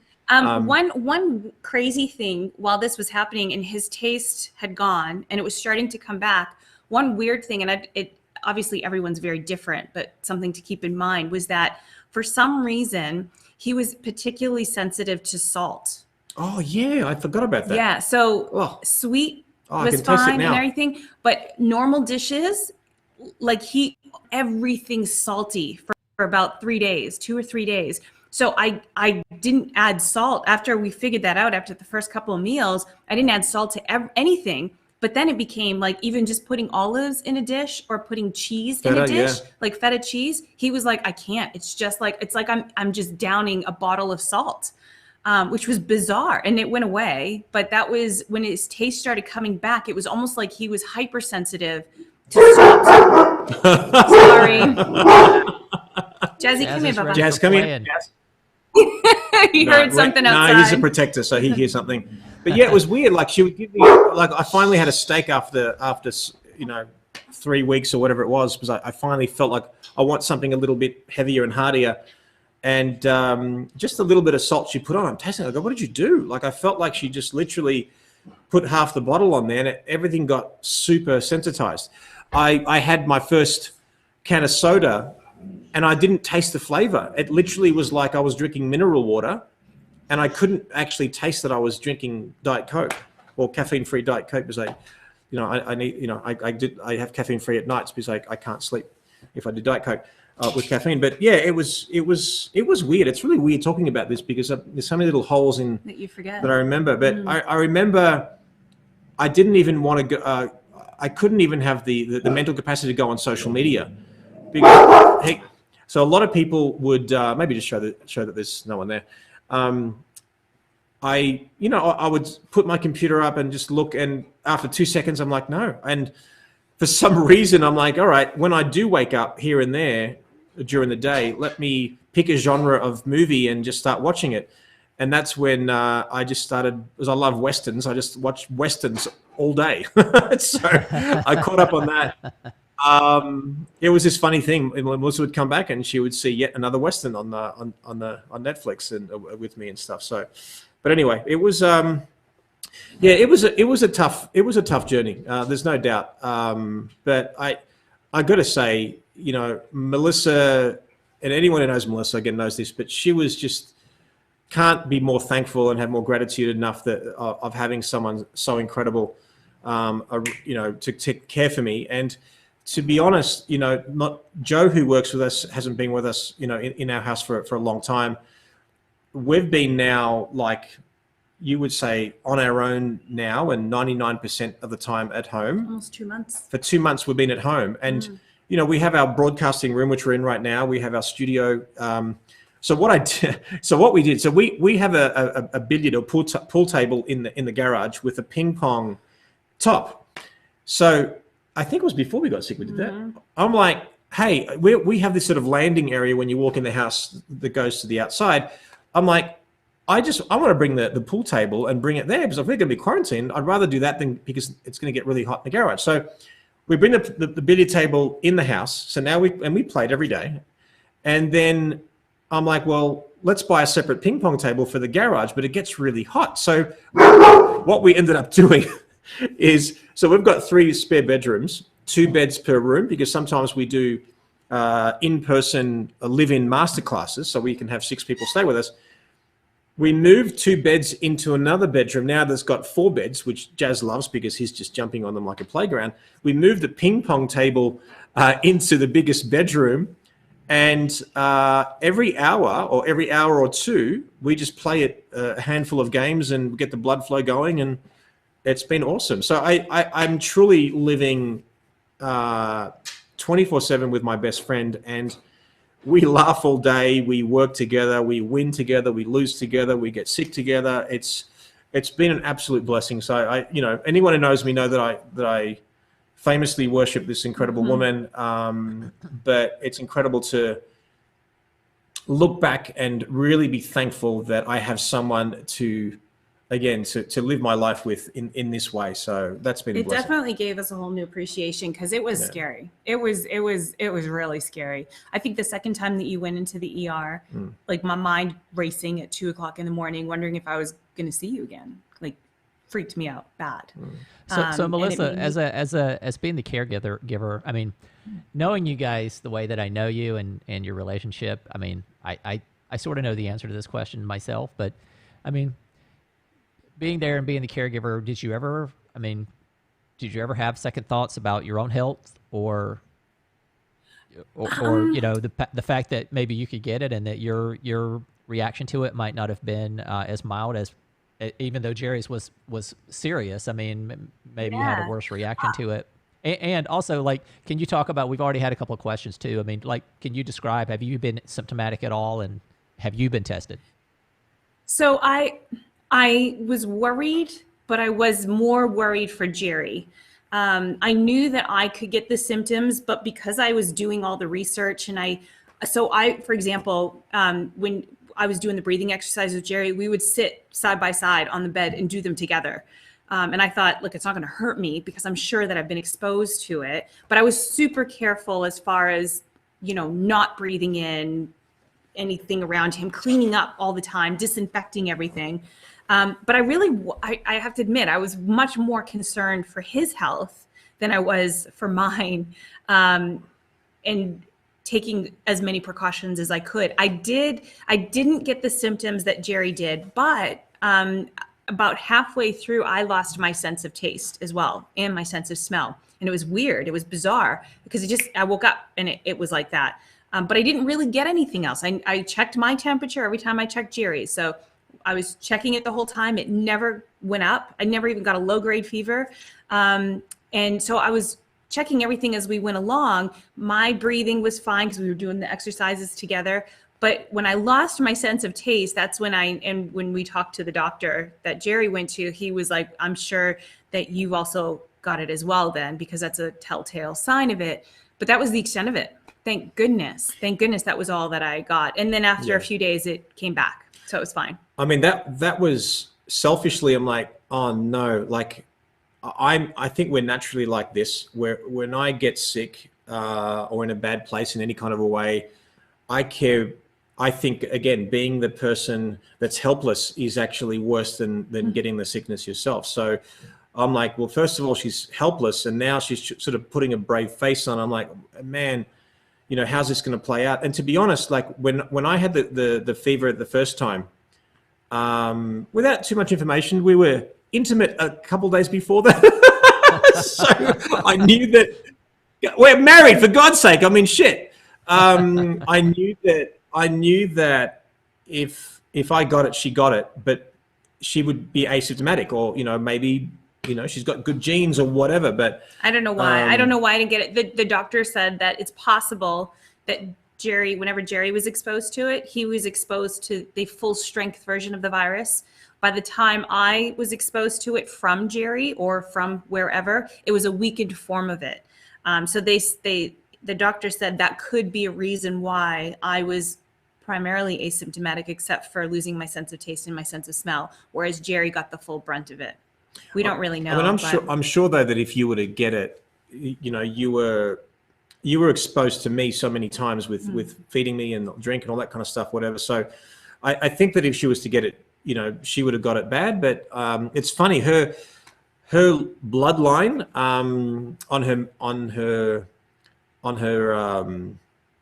biological mother's side, like all of the women, like pass away at 95, 100, 102. So I think she's just got incredible genes. And yeah, so yeah. we have an appointment next week on Tuesday to go get an antibody test, both of us. So we had to wait. We had to schedule it 4 weeks after Jerry's last symptom. So we timed it. And then that's going to be next week. Will be 4 weeks from when he showed his last symptom. We'll go get those antibody tests. Apparently we get the results back in just a couple of days. And if the antibodies are present, that's right, Stephanie, Northeast New England girls. Can I just say something? Because I don't know how, I see a lot of our friends that are actually commenting and all that kind of stuff. And a lot of photographers who perhaps we know us as friends. Can I just say thank you? Because to be honest, not so much for me. It's that Melissa was there for me for support. And a lot of all of you were actually there for Melissa, because she was doing all these Facebook Live posts, and she was getting texts sort of almost all day, every day. And, you know, from Twitter, Stephanie Instagram, whatever, and reaching out every day. We had people send us gifts, and I'm just saying thank you from my perspective, because where she was there for me, you guys were there for her. And, yes, thank you for that. And, you know, there was at one point where I saw her just be so overwhelmed. I mean, Melissa sort of never runs out of, it's very rare for Melissa to just not have that smile where she's just exhausted. And I just saw her at one point, she was exhausted. And I'm like, well, let me just, you know, get on Facebook, do a live video on Instagram and Facebook, and just show people that I'm okay. Because sometimes when someone's sick, you know, they underplay it and you might think it's worse than it is. And so I'm like, let me just show my face. And you could tell quite visibly. I mean, I was wearing a hat and glasses, so you probably couldn't see my expression that much, but I was quite raspy, and you know, I couldn't breathe properly at that time, although my fever broke, and I just wanted to show my face. Thank you to everyone who reached out to Melissa. Thank you to the people who went on that post, because I've literally had 500-600 comments, and I couldn't respond to everybody. Recently, when I think it was only about a few days ago, where I put a post up and said I'm finally mentally back, and I've got purpose back, and I gave people general advice about everything. I was at that point where I could respond. So thank you. I really appreciate what you did for us and for Melissa. So I wanted to, we're getting some questions, and I do want to give people an opportunity to ask questions. And I want to talk a little, just maybe 5 minutes business too, but I just want to kind of back up for a second. And can you just kind of recap the timeline of sort of how things progressed? So like when you first started feeling ill, and then when you spiked the high fever, and can you kind of just sort of in the 30-second capsule kind of recap the timeline? So we went into lockdown as per our governor on March 16th. Leading up to that, and even just after that, before that, we had made a few trips, you know, trying to pick up on supplies and stuff like that. After that, we had gone to the supermarket twice with gloves and masks on, but Jerry got his first symptom on April 6th, which is about 2 weeks after that. That was a Monday. We were starting our work week, and he just didn't feel really well. And that's when I took his temperature on April 6th. From that point on, it took 13 days. So from that day, that was April 6th, on April 7th, we went to the hospital the first time. And then 1 week after that, we went to the hospital the second time. That was when it was super serious. So that was 8 days after his first symptom was when we went to the hospital the second time. That was the super scary one when his temperature spiked. That was the most critical time. So it was about 8 days to become super critical from the initial symptoms. That's right. And at that point, we were throwing everything at it, like whatever we could do to try to get him better. That's when we started the breathing exercises in earnest. That's when we were trying to get him just to stand up, to walk 20 feet and come back, whatever we could do, because we were scared at that. We were really scared at that point. From that point, from day 8 until about day 13, he was still very symptomatic. We were trying hard to push him, but he was still no energy, really not lasting very long, coughing all the time, in pain. From day 13, we started to see him be awake a little bit more. during the day. Instead of sleeping 16 hours a day, he was sleeping maybe 8 hours a day or whatever it was. We could see him staying awake more and more. Not really eating that much more because he still didn't have a sense of taste back. But then from day 13 onwards, there was a much more rapid progression. He didn't start working until last week. So from that point until last week, he still didn't have the stamina and the endurance mentally or physically to still work in our office. Last week was the first time he started working. And even when he did. And that was sort of intermittent as well. Yeah, so he started, and after about an hour, he was done. And then this week is the first time that you worked like full days. Properly, yeah. I mean, it's hard because you're saying the dates, and it feels like a lot longer than it was. But no, 6 weeks. Yeah, no, I'd say that 2 weeks of hell, then a week, a 2 or so weeks of still sleeping 3-4 hours a day and lack of lung capacity, and then after about 4-5 weeks. I thought I had my lung capacity back, but again, I'd have a conversation like this and run out of breath. So that took a lot longer. So maybe, 6 weeks, give or take. And then my mental, I don't know, my wellness and just my sharpness, my wits, my purpose, I guess, at the best thing, where I'm waking up purposeful, like I want to get shit done, was probably Monday. Yep. Fully. So it was a long time. And I know people have gone through it quicker and less and not kind of out of it at all. But again, I don't want to sensationalize it. This is just the facts. Hopefully it helps someone out there, and at least you're prepared if it happens. But again, don't be complacent. Don't be lazy. I can't stress enough. And I know that, I'm not a world authority on it, just having it touch us personally. And I think that, when one of your own, as in us having gone through it in our industry, and I know there's several people in our industry who've got it, but when someone that you may know has gone through it, it sort of makes it a bit more real, and hopefully it and we were so careful. We're so careful, yeah. So we know that it's easily transmitted. So yes, it's a pain in the butt to stay home. Yes, it's a pain in the butt to wear a mask. But if you can be inconvenienced for a short amount of time and save someone's life, one person's life would be worth it. Well, you know what? And that's why I think it's so good that you guys are willing to come on and share the story, because it humanizes it. It puts a face on it, because you guys are so well known and so recognized, and there's so many people out there. There's a lot of people that are struggling financially, and they're feeling the urge to get back to work. And when someone like you comes forward and puts a face on it, it becomes more relatable. It becomes more real. It becomes more human. And so I think, that's why it's super great, that you guys can come on and talk about it. I mean, we're dying to go to work. We've had all of our weddings get canceled. We were supposed to be right in the thick of it right now. We had so many weddings booked during April and May.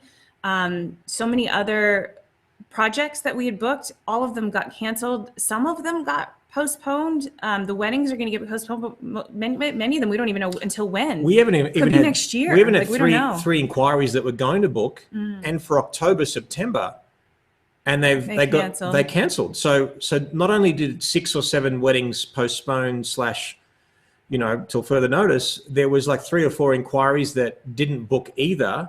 Then we had 7 speaking engagements canceled. So we're desperate for the cash flow. We're desperate for to get back to work. But that being said, I'm still too scared to, like, having gone through this, I don't want it to happen to anybody else. So although we may have antibodies and as far as they know, it may give us some sort of immunity for some amount of time. Not of improvement yet. I'm still afraid for anyone else to get it. I could still transmit. I could still be a carrier and give it to somebody else. And I don't want to take that risk right now because I know how horrible it could be. Well, Greg, what's interesting? I'm sorry. Go ahead, Jerry. Go on. There you go.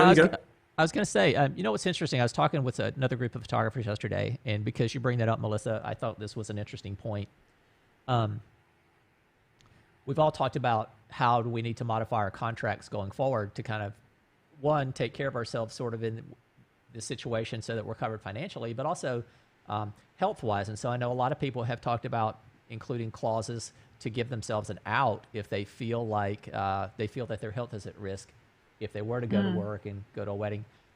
But somebody brought up yesterday, do you think that we're also going to have to protect ourselves contractually now against the possibility of someone suing us if they feel like if we go to a wedding, we photograph a wedding, and we become ill afterwards, and then someone at the wedding becomes ill afterwards?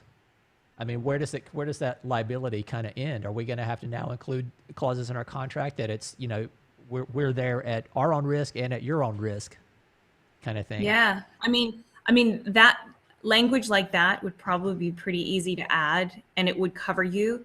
I also think it would be very difficult for someone. And in bad taste, yeah. Well, I think it would be very difficult for someone to prove that it came from you, especially at a wedding when there's an event and there's quite a few people there.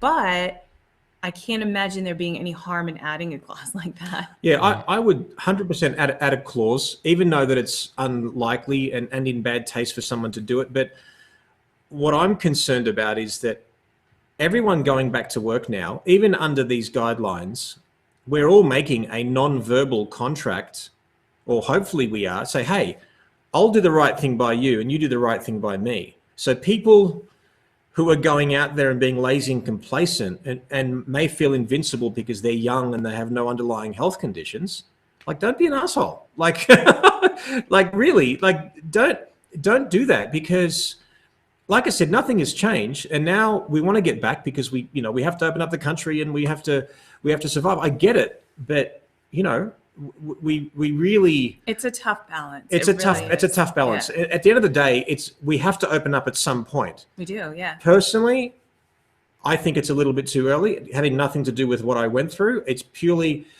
you know, like, what's it worth? What is it? What is it worth? The money without health is absolutely nothing. And as I said in my Facebook post, I can't. All this being said, it's very easy to stand on the sidelines and be a complainer and be someone that says, "Oh, this is what you should do." I can't even imagine, no matter who you vote for, what political, to be in a position of power to make these decisions as a governor, as a premier in Australia, for example, or a prime minister or a president. Couldn't even imagine the pressure on these people right now, because not everyone's going to be happy.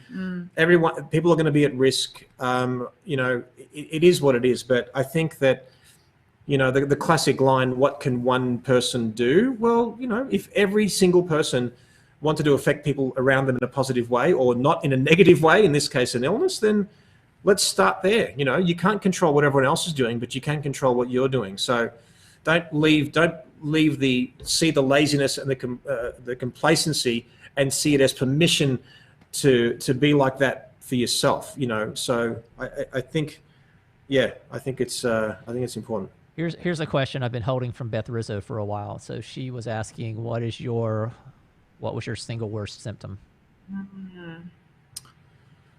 Oh man. I've got to say the lung capacity was the most disconcerting and the most painful. So, you know, when people say, you calm down, breathe in, like you hit the ceiling like way before you know the fact that it's there. So that, with the coughing and the soreness, that was the one. And I'm not meant to be soppy here. It was the smile from Melissa that had some underlying helplessness to it. That was probably the worst thing for me, that she was so caring and giving, but then you could just see this sort of sadness in her, but you know that she was trying to keep strong and keep a brave face. So for me, that was probably the emotional one, and the physical one was what I mentioned. You just put a comment up from Cliff, and I just want to say publicly that Cliff was a lifesaver. He was one of those people that reached out to me every day. He was doing as much research as I was and helping me with that, and helping me convince Jerry to get out of bed when he didn't want to. So like, I'm very grateful for Cliff. Every day he would check in, see how Jerry was doing. He would celebrate the little victories with me. So it was good to have someone that I could talk to, and I was really grateful for that. Yeah, Cliff, I told you this in person on the phone when I was strong enough to call, but Melissa would mention you every day. And I got to be honest, out of any single human being in the world, you reached out to us the most. And not that it's a competition, but I'm just saying to you that I know we obviously share a lot of lot of values and things in common with our industry and just personally. But dude, you proved your heart, and I love you. So thank you, mate. Well, and I think some of us would have probably reached out as well, but we know that you've had your hands full. And I was so- very grateful that not so- everyone did, by the way. See, that's the thing. There's a fine balance, because I've had even family and close friends know that we're going under. It's like, you know what? I don't need to prove my love to you. We love you. We know we're all rooting for you, and we just don't want to add another burden to you. So it was a blessing and a curse, right? It would have been a lot harder on me if I was trying to take care of Jerry and respond to everybody, for sure. As it was, I was already feeling a little bit overwhelmed by that part of it. So I think that Cliff's value, beyond just being an incredible friend, was that he was very pragmatic about it, and he knows a lot about health and all that kind of stuff. So from that perspective, and again, it doesn't undermine anyone who didn't reach out or anything like that. I know that at the end of the day, when one person in a small but big industry suffers, we all suffer, because we're all rooting for each other. So like I said, it's one of those times where you sort of realize how much love people have for you and how much they care. And I had people reach out, man, that I hadn't heard for years. Dennis Reggie called me, and I haven't spoken to him for years. And it was incredible. It was a very tough, but humbling time. You sort of look back and you think, wow, this is amazing, because people might hypochondriacs make good friends. That's awesome. It's very true, It is Cliff. true. Like now when I'm sick, I'm like, hey, Cliff, have you been through this? I'm like, yeah, he's been through tinnitus. He's had back problems. I'm like, dude, this is crazy. So Neil Van Niekerk, love you, mate, and love your name, by the way. I never mentioned that to you. I just wanted to say that, not to blow Cliff's head up any more than it already is, but Cliff is a good friend of mine, and I talk to him regularly, and he did mention to me that he had spoken with you, and that you really talked a lot about how important it was that Melissa was there to take care of you, that if you had been on your own, it might have been a different outcome. There is no doubt that she's a lifesaver, metaphorically, and most likely, to be honest, like I said, at 105 degrees, and if I was on my own, I wouldn't have been checking my temperature, all the time. So it's so real. And I've got to be honest, another friend of mine, Roberto Valenzuela, sort of rang me up, and he was quite emotional on the phone, and he sort of said, man, like, one of my best friends has a deadly virus inside him. Like, I never actually. Well, you're kind of like, gee, thanks for that, Roberto. Well, no, I never thought of it like that. I mean, he put it in those words. I'm like, it's deadly. We obviously know that with the stats and all that stuff. But the way he said it, I'm like, oh shit, yeah, I should have probably been more worried about that. But you just weren't with it. Like, it was scary to watch you go through it, but you probably were just so sick. I don't think you were constantly aware of how dangerous it was for you. No. I was, like I said, I was only scared that night when my heart rate was that high, and I needed half a gallon. I mean, you look at half a gallon and saying I was missing this from my body at a minimum, and all these other things that went with it. So, like I said, it just made it real, and to be honest, it humbles you in a point where every statistic I see, like, we watch CNN every morning, and we're seeing the world statistics and everything. You're like, man, I could have just been one of those numbers. It's crazy. And I know that people die. But you are from one of those numbers, but you're on the good side. You're on the recovered side now. Yeah, that's right. Yeah. And I mean, that's the thing, is that, like, now we're it's back to normal life. And I got to be honest, like, we played ping pong last night after dinner, and we just laugh all day because, like, I give Melissa a bit of a buffer because I've played my whole life. Please tell me, Melissa, that you beat him. Please tell me. I wish. Well, there's a little bit of an inside joke here between Jerry and Cliff and I about ping pong. So yeah. Well, oh, really? Cliff was talking smack, like he's a really good ping. Like, Cliff did not know that I play, pretty well. And at WPPI last year, of course, Greg, you remember you came over with Marcus and a few others. And so, Cliff's talking smack about how good he is and how much he's going to beat me. And then I played Cliff, and I think I won 21-4. And my classic line, I say, look, you want the good news or the bad news? He goes, the good news. I'm like, you got 4 points. The bad news is I play with my left hand. He's like, what? so what we do with Melissa, we have 2 sets and a tiebreaker in our language. So the first set is the best of 3, and she gets 17-point buffer to start with. Then if she wins, it's 15 points, and if she loses, 17. Then we go to, and that's with my left hand. Then we do the same thing with my right hand. And then if one person wins both sets, great. If not, then we go to a tiebreaker. So the first 10 points is my left hand. The second 10 points is with my right. But we've worked out a way where she wins, I win, and now it's, and she's like, I'm dying to get you off the buffer. But some people make bread during quarantine. We're play upping Pong. our ping pong game. We play Pong. So look, we have a couple of questions, and I do want to get to them here. So No worries. this is a question from Bob Doherty, and just to tell you who Bob is my former boss. He's my old boss at AP back when I worked in journalism. So he's someone that I highly respect and admire. He was just asking if you had any sort of hangover effect. Okay, so I don't sleep well at the best of times. So I'm not a good sleeper usually. I'm not a worrier. I don't really worry about too much. I'm just a thinker. I think being a creative, I call it a spaghetti brain. Like I think of one thing that makes me think of something else. Like even now, like testing that theory, I look at the microphone on me. That microphone reminds me of the microphone on Jimmy Fallon that actually, I forget his name. And that reminds me of Jimmy Fallon, which is probably the only job that I would quit photography for, which reminds me of the ice light that Jimmy Fallon showed. And the ice light reminds me that, hey, now it's on sale now. That's a good plug there for you. And then that reminds me, and again, so for me, what happens is I think most creatives, we all think like that, but most creatives, it never stops. It's just one thing leads to another, So I don't sleep well. Now, Never. He's never even well before this. my whole life. And then I got to the point, because I got tinnitus and I just hear a ringing sound. I wouldn't even call it a ringing. It's just a constant high-pitched sound.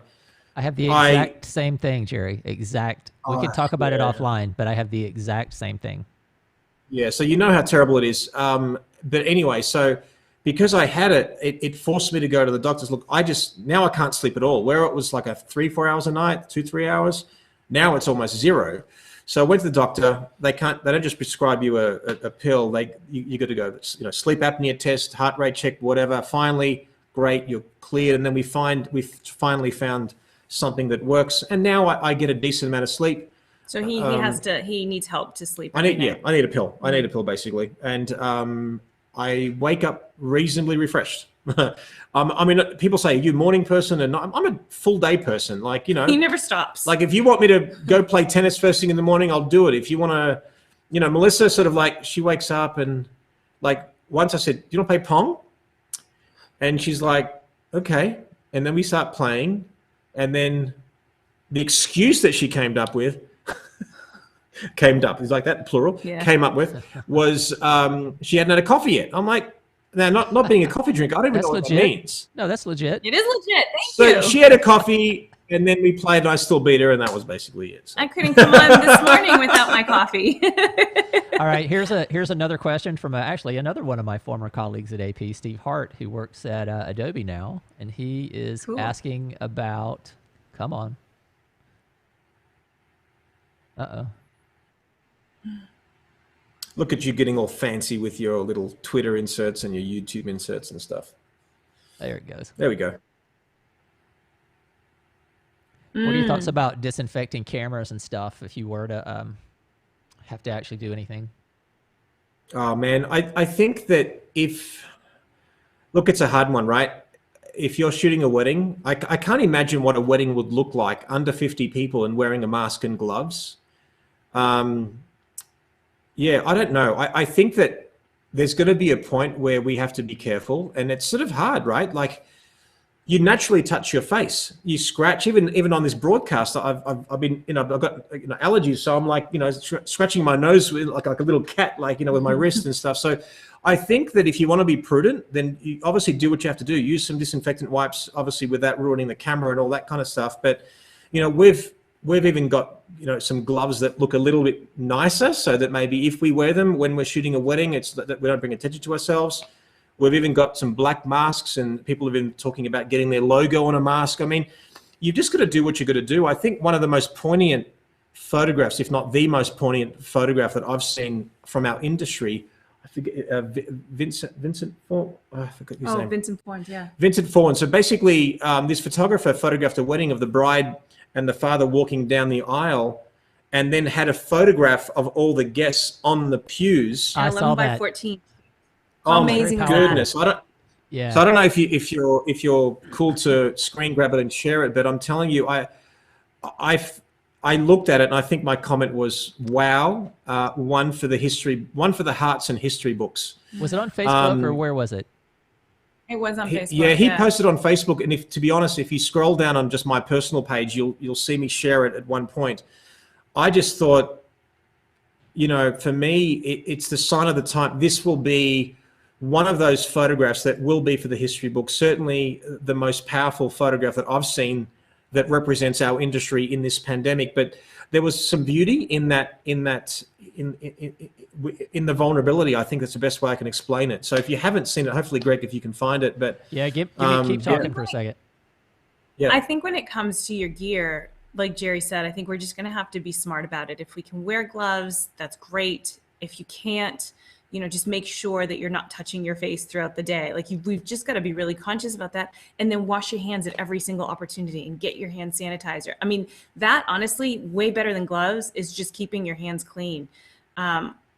It as much as you can. And obviously when you're shooting and you're in the middle of a gig, you can't stop and go use soap and water. So that's where hand sanitizer, just keeping it in your pocket. So I think because we can't, you do have to be careful with your gear and your equipment, but I think just purposely not touching yourself as you're shooting and then just disinfecting your hands as soon as you put your gear down, I think is just going to be the best way to do it. You got to do it as best as you can, really. And maybe have an extra person that is literally controls the hand sanitizer and the all that stuff for you. So you have your photographer, you may have your second shooter or assistant or whatever, but you just have could be a cousin, it could be a little brother or whatever, but just someone who's there that actually constantly is looking at you, to be wary that you're touching your face, because we do it naturally, and help us when we do what we do. Yeah, that's a really good point. Steven said, he worries about when he brings it to your eye, it's right in your face.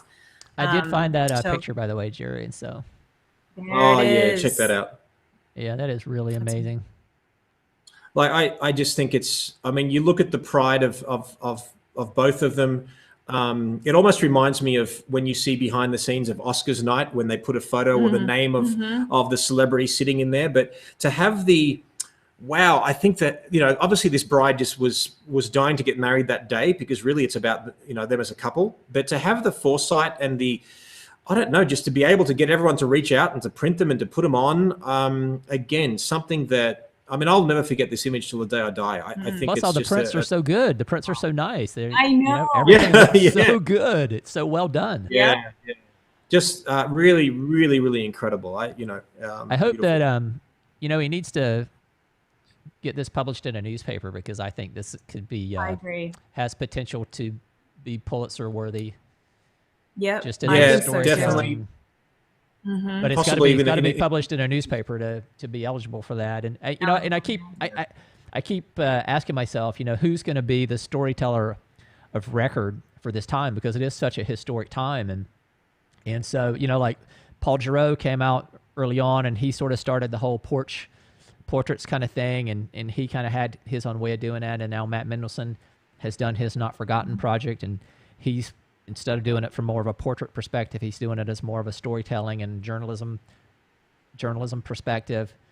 And then I look at, work of somebody like Peter Turnley, and I've actually been trying to get Peter to come on the show, because I think the work that Peter is doing in New York is just really compelling. And so I've been in communication with him about it, and I think it's going to happen at some point. But That's awesome. I just keep asking myself, like early on, people were like, no, you need to stay home. Everybody just needs to stay home. But somebody had to get out and tell the story of what's going on in this time, because there has to be a visual record of this time in history. No different. I mean, the 9/11. I mean, you just had people running away from everything, and then you just had photographers just running into everything. I had these so many plans, like to do so many cool things over these last several weeks, and we're partners in a business that offers entertainment, and it's got to do with the photography industry. Probably not the right time to talk about it, but basically. We're partners with incredible artists here in Vegas, and they teamed up.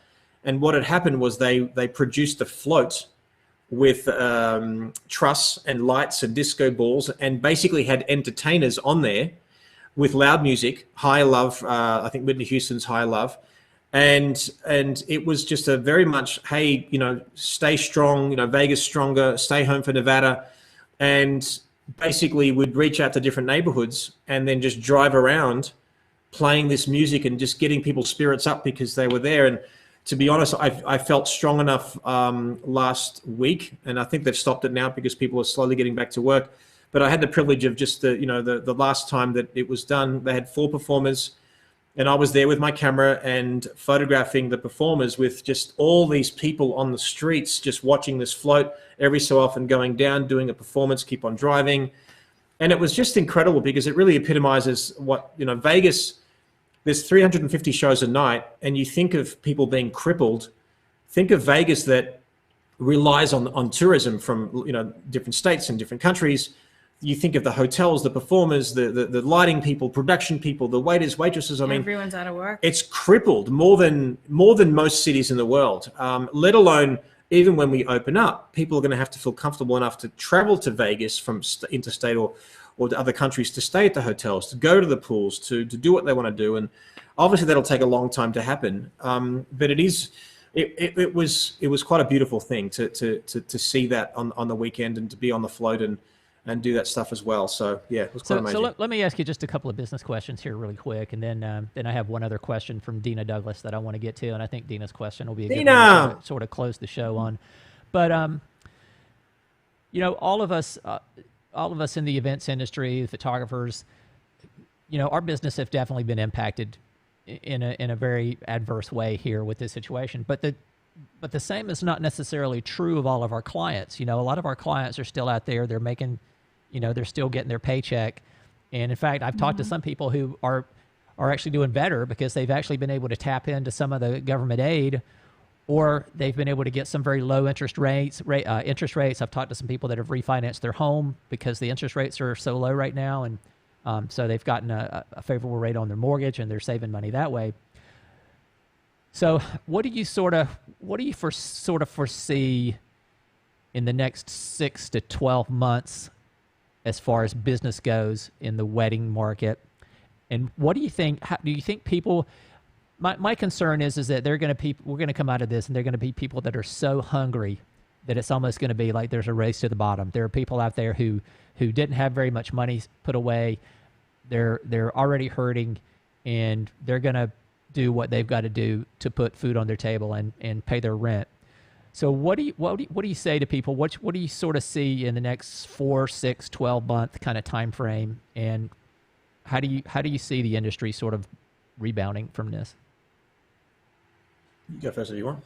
I think that we're going to come out of this, and when things begin opening up and we're allowed to have weddings and photograph events and that kind of thing, as you said, there are a lot of people that are still working, and I think those will pick up right away. I think people are going to be eager to get back to living life. And if not now, this is like a perfect time to celebrate life after we've been deprived of it for so long. So I think that the wedding market and the events market is going to come back quite strong because people are going to be so eager to get back to living again. So I'm not really concerned about us not having work when things open up. I think that there's going to be a lot of events and a lot of weddings that people want to do because they're so excited and they want to be with their families again. If you're a portrait photographer, they're going to appreciate not seeing their family and their extended family for so long. They're going to want to memorialize. They're going to understand the importance of documenting their relationships. So as long as we can hold on until that happens, as long as we've prepared and prepare ourselves now for when that happens, I think that we'll be fine. Now, what to do now is use so many of your clients that are still working from home, that are still collecting paychecks. We personally may not be able to work, but our clients are. So why not take advantage of that? Why not talk to your clients that don't have albums, that you haven't done wall art for yet? Why not work with them on getting that done? Because they can, and you have the time now to do that. That could be a way for them to get what they're missing, whether it's an album or wall art from their sessions or whatever, and the time for you to do that, and also get a little bit of injection of cash flow, and because we do need it right now. It's funny. I think the biggest mistake photographers make in general, let alone in times like this, is that you often think that your clients are like you, that hey, I think this sounds about right for a wedding. Let me price myself like this, or this is probably what's logical to charge for a portrait. Let me charge this. And I sort of invite, when I do my workshops and stuff like that, I sort of will discuss this. And I say, you may not be your client. I said, and since when did the Ferrari salesman drive home in a Ferrari? So what I'm getting at is that if we as photographers, some of us are living week to week, and we're literally struggling on our last dime, and credit cards are maxing out, and we're struggling to put food on the table, there are plenty of families that have saved for a rainy day, that don't spend their money frivolously. They do value family, and they've got money. And as we've been saying now, the campaign should be that every photographer in the world should literally hold hands and say, we should have a united effort with what we do, and say, there is no, in these challenging times, there's no better way to celebrate your family and your relationships and your health and safety other than a beautiful portrait, wedding, whatever it may be, than this time. And don't assume that your clients don't have money. It's funny because everyone has been trained on the news and blogs and articles how to save money during this time. We ourselves have gone back to our subscriptions, monthly reoccurring payments, things that we've done for business that we just let go. And to be honest, I would say a couple of grand a month. Yeah, we did really good. Like just subscriptions to services that you no longer need for different reasons. And so we've saved like this ridiculous amount of money. We're not going out to eat. and it's funny because you learn how to save money. You sort of forget, not that we're frivolous, but, and we often cook at home and we don't go out a ridiculous amount, but even just going to Costco and buying that. It's funny because all the meat was gone at one point, and I see this slab of ribeye, which I love ribeye, and I see it and I'm like, it's $140. It's ridiculous. Like no one's buying it because it's expensive. I take it, I chop it up. I got about like 25 steaks from it or whatever it was. I just put them all in the freezer. And I put it in the freezer and I'm like, this is like, why didn't I do this like years ago? Even though that our parents' generation did that. Like I remember mum, we call it the Greek fridge. It's a fridge in the garage that has all the frozen meats and everything like that. Like they were used to going to the markets every week and saving money rather than the convenience of going down the road. So with all this stuff happening, I think that there is so much opportunity where people do have money.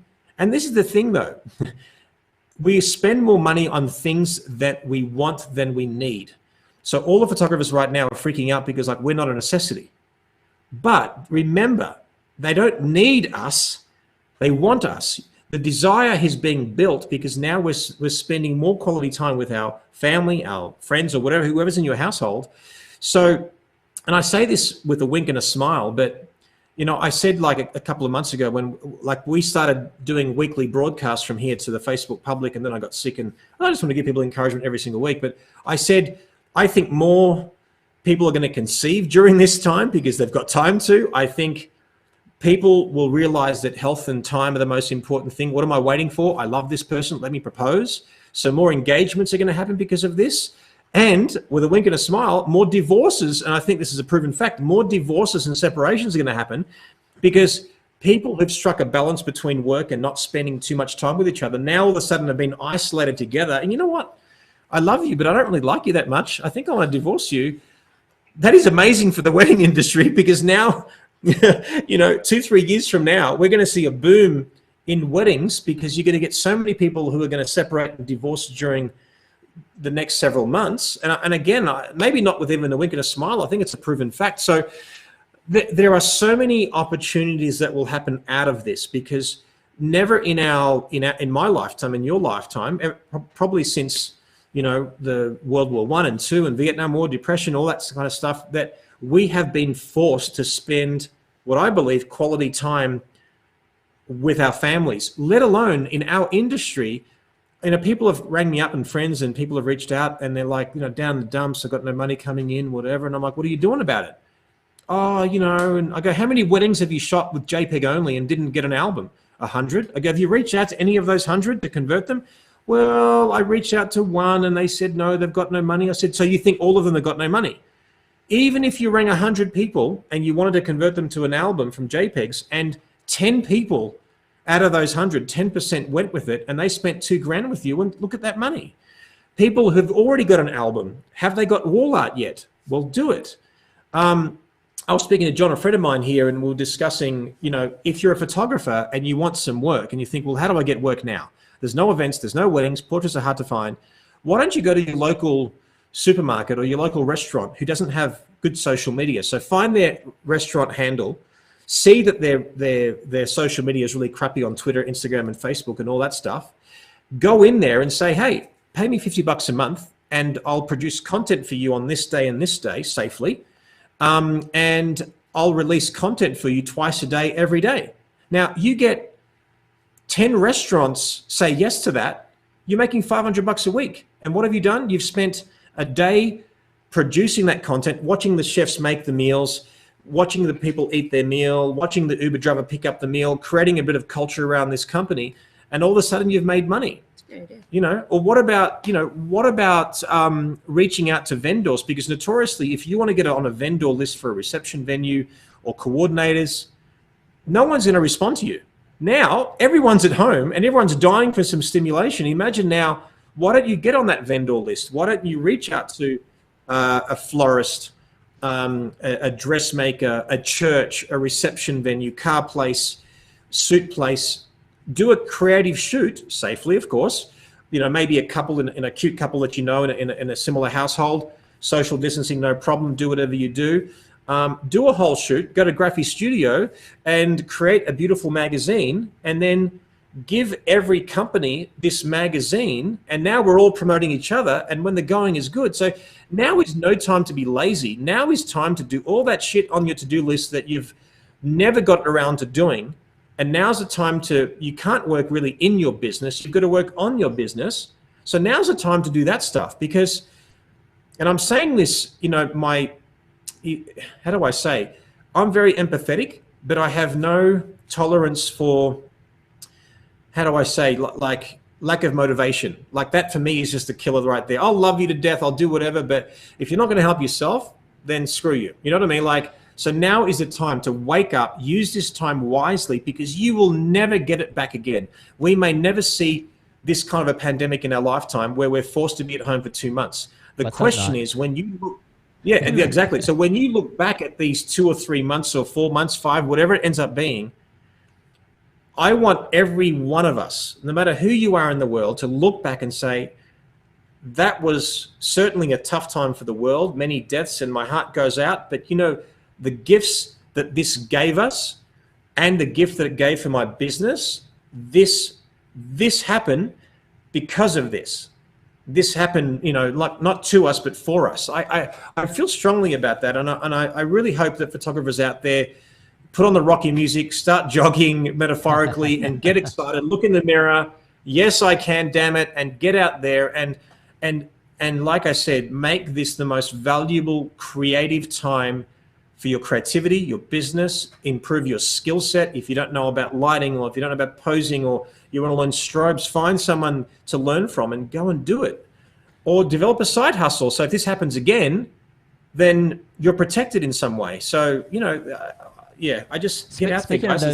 Speaking of those vendor relations that you were talking about, I have to share with you what a local videographer here started doing is he has reached out to a lot of the hotels and the venues, and he's going in while there's nobody there now because all the hotels are empty. He's going in and doing sort of these video walkthroughs, and he's giving those to the hotels because their clients can't physically come into the hotels now.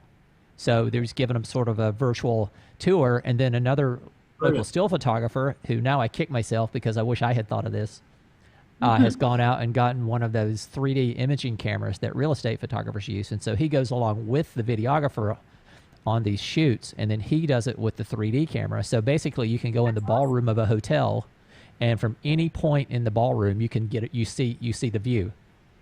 So if you're a potential client and you're just trying to decide if you want to have your wedding at this particular hotel, you can walk around. You can virtually walk around that entire ballroom on your computer, and you can see every angle of the room. And I kick myself because I wish I had thought of it, but I mean. But isn't it fascinating, Greg, that all these ideas that we're discussing, and even pre-COVID, that the golden rule in business is what can I do for you, not what's in it for me. Is we bring value to people and companies that have one degree of separation between us and the clients that we want. So if a bridal designer or a florist or coordinator basically already has potential brides or whoever your clientele is, then we spoil those people in positions of power. And I think it's genius, the recommendations that you mentioned and the stuff that we're discussing. I think that there is so much work to do. And like for me, I don't look back and think, oh, I got sick and I'm down. I'm like, in Australia, we say I'm spewing. I'm spewing that like 5-6 weeks, I wasn't at my strong, mental health or, physical health that I could actually achieve all the things that I want to achieve. So I'm just like, you know what, it's been there, done that, whatever, like, let's get back into work. And now, we just work normal days. And, what people often ask us, how do we balance our work life and family life as we're with each other all the time? We wake up, we work, we finish at 5-6 o'clock, and we're done weekdays. And weekends, if we don't shoot weddings, we're done. So even though it's COVID and really the weekdays blend into the weekends, we treat it like a normal week now. Tomorrow and the next day, we'll jump in the pool, we'll do nothing. Like, we'll literally, we'll discuss ideas. Don't get me wrong. Like, some of the best ideas we've come up with in business is we just sit on our chairs and we have a nice drink and a meal and we talk about our dreams, our life and our purpose. And to be honest, almost every night we almost say out loud how thankful we are for each other, for the career that we've had, the industry, our friends, our family. There's always an acknowledgement of gratitude and thankfulness, and also chasing the dream and chasing the purpose. And I think that where people are not used to spending so much time with each other may not gel well. I think it's important that you develop some kind of a routine that you spend. Not work always. Yeah, you spend quality time devoted to your dreams, devoted to what you can control and not what you can't. It's funny too. You were talking about the new streams of revenue, and you were talking about divorces are going to be a big thing. So a lot of people have sort of joked and said that the big markets in the next year are going to be maternity and newborn shoots because of all the people that are shacked up together, hooking up all the time. Or if we can find a way to make money off of the divorce market, then that's the flip side of the coin. Well, they're gonna fall in love. They're gonna get married. They're gonna make the same. In my case, not mistake, but it's always the hindsight's 20/20. But I really think that there's so much. Again, we're gonna look back at this and see it as a true gift. Brooke said, I saw a comment pop up that you popped up with Brooke, and she said that one of the hardest things is not knowing how long this is going to last or how long we're going to be in this state. And that's the truth. It's not like we don't know what needs to be done. We most of us own our own business. We're professionals. We know how to work. We know what to do once everything opens up. But sometimes the hardest part is just not knowing how long this in-between period when we're all eating up our savings and trying to cut down on every possible expense. And this is unexpected. Like, we were saving up for something and now we're not, because we need that to survive right now. And that hurts a lot. So you're in this survival mode right now and you just don't know, like, am I planning for 6 months of this? Am I planning for 2 months of that? And so part of this really has to be learning how to cope with that mentally. And however it is that you need to do that, whether it's sometimes having a day where you just don't do anything just to recover mentally, whatever it is, because the mental game right now, I think, is much harder than the physical game or the financial game that we're having to play. Because you don't know. And that's, if you could plan ahead, if you could say, you know, by August 1st, everything's going to be back to normal or whatever the new normal is going to be, then we could plan for that, but not being able to. So I think that that's where everyone needs to put a lot of focus on, is keeping yourself mentally healthy and safe and doing whatever you need to do to make sure that you stay in a good frame of mind, just to get through it. However that is, with your friends, with your family, finding support, doing what you need to do to take a break from the stress and the constant pressure, whatever it is, that's equally as important as staying physically healthy right now. Yeah. And it's, we're so lucky to have each other, and that's the Yeah. I guess that's the thing. And if you don't have someone, you know, we've got friends, you know, Rocco and Tanya back in Melbourne, and you know, while we were sick, they sort of had developed they said that they've actually been in touch with many photographers, friends all over the world, where they have little, you know, cocktail hour. And I know Melissa's been doing that with some girlfriends and stuff like that. So if you are isolated, you know, you have a choice. You know, reach out to people who are like-minded, you know, who share similar interests and thoughts, and get out there. And that's what I like about this. And when we talk about mental strength and mental illness, or whatever you want to do, I found myself about literally at the end of November last year, I got fed up with the social media game. When I say fed up, I love sharing inspiration, but when you're out there on social media, you sort of can't help but hit the home feed and start seeing all the crap that people are spewing and the negativity and all that stuff. That's why I prefer sort of Instagram, because you just look at the pictures, choose to read the comments or not. But I found myself, because we go back to Australia for a holiday every year, I draw a line in the sand and say, look, I'm just going to stop posting. And even though that I have, you know, an educational side of my business, photography side, I knew that arguably it might hurt me in business. I've got to say, it helped me dramatically mentally. Not that I was in a bad place, but I just saw myself getting burnt out by that kind of a hustle. So I had a break, and this is no joke. I think I had posted 3 shots a few months ago, but ignoring that, I posted yesterday on Instagram for the first time since November. And I've got to say that not looking at that home feed improved my mental strength and toughness and my purpose. And then I got in a vortex about last week when I sort of started to look at social media again.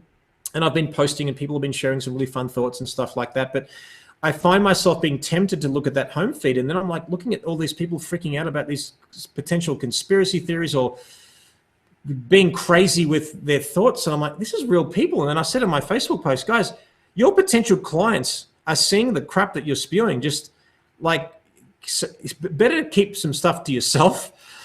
So I guess what I'm getting at, guys, is that. But also that affects your mental health. And if if you can avoid seeing that right now, maybe when things are back to normal and you have other things to distract you, but right now that's the last thing you need, is to be seeing anything that brings you in that state of mind. So I've sort of avoided it now. Now I specifically will have certain people like, you know, I wonder what Greg's doing, and I'll just go directly to your page and just have a look and keep up to date with you. But ultimately, you know, people strive to be popular because, I've got to keep on the social media game. I want to be popular. I want to get those likes. And I'm like, you know, don't get me wrong. They're sweet, and their support. And to be honest, I just share inspiration because I want the same back. But I'm telling you, it improved my state of mind dramatically when I had a break. So just remove the temptation and stick with those social media platforms that actually are fruitful. And not take away, you know, that spirit. To be honest, people at the best of times, and I'll ask photographers in a classroom of a workshop that I'm doing, you know, seriously, how many hours a day do you spend on social media? And some people would say 4 or 5 hours. And I'm like, and you're coming to me to do a workshop to wonder how to get better in business. I'm like, well, first of all, do your social media posts, schedule them in the morning or do whatever, or spend 1 day a month and schedule them, but spend those 4 or 5 hours a day on your business. Or things that you can control, or what's fruitful, or, you know, spend 5 minutes every day chasing your dreams. It will be a lot better and more fruitful than worrying about the 10% things that happen, you know?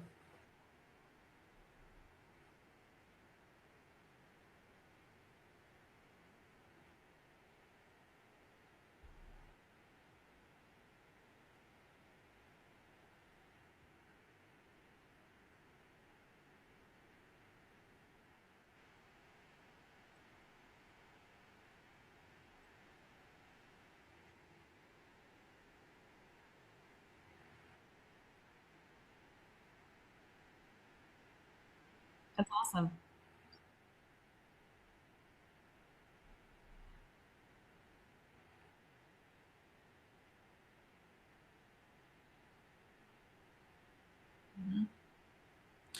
That's awesome. Mhm.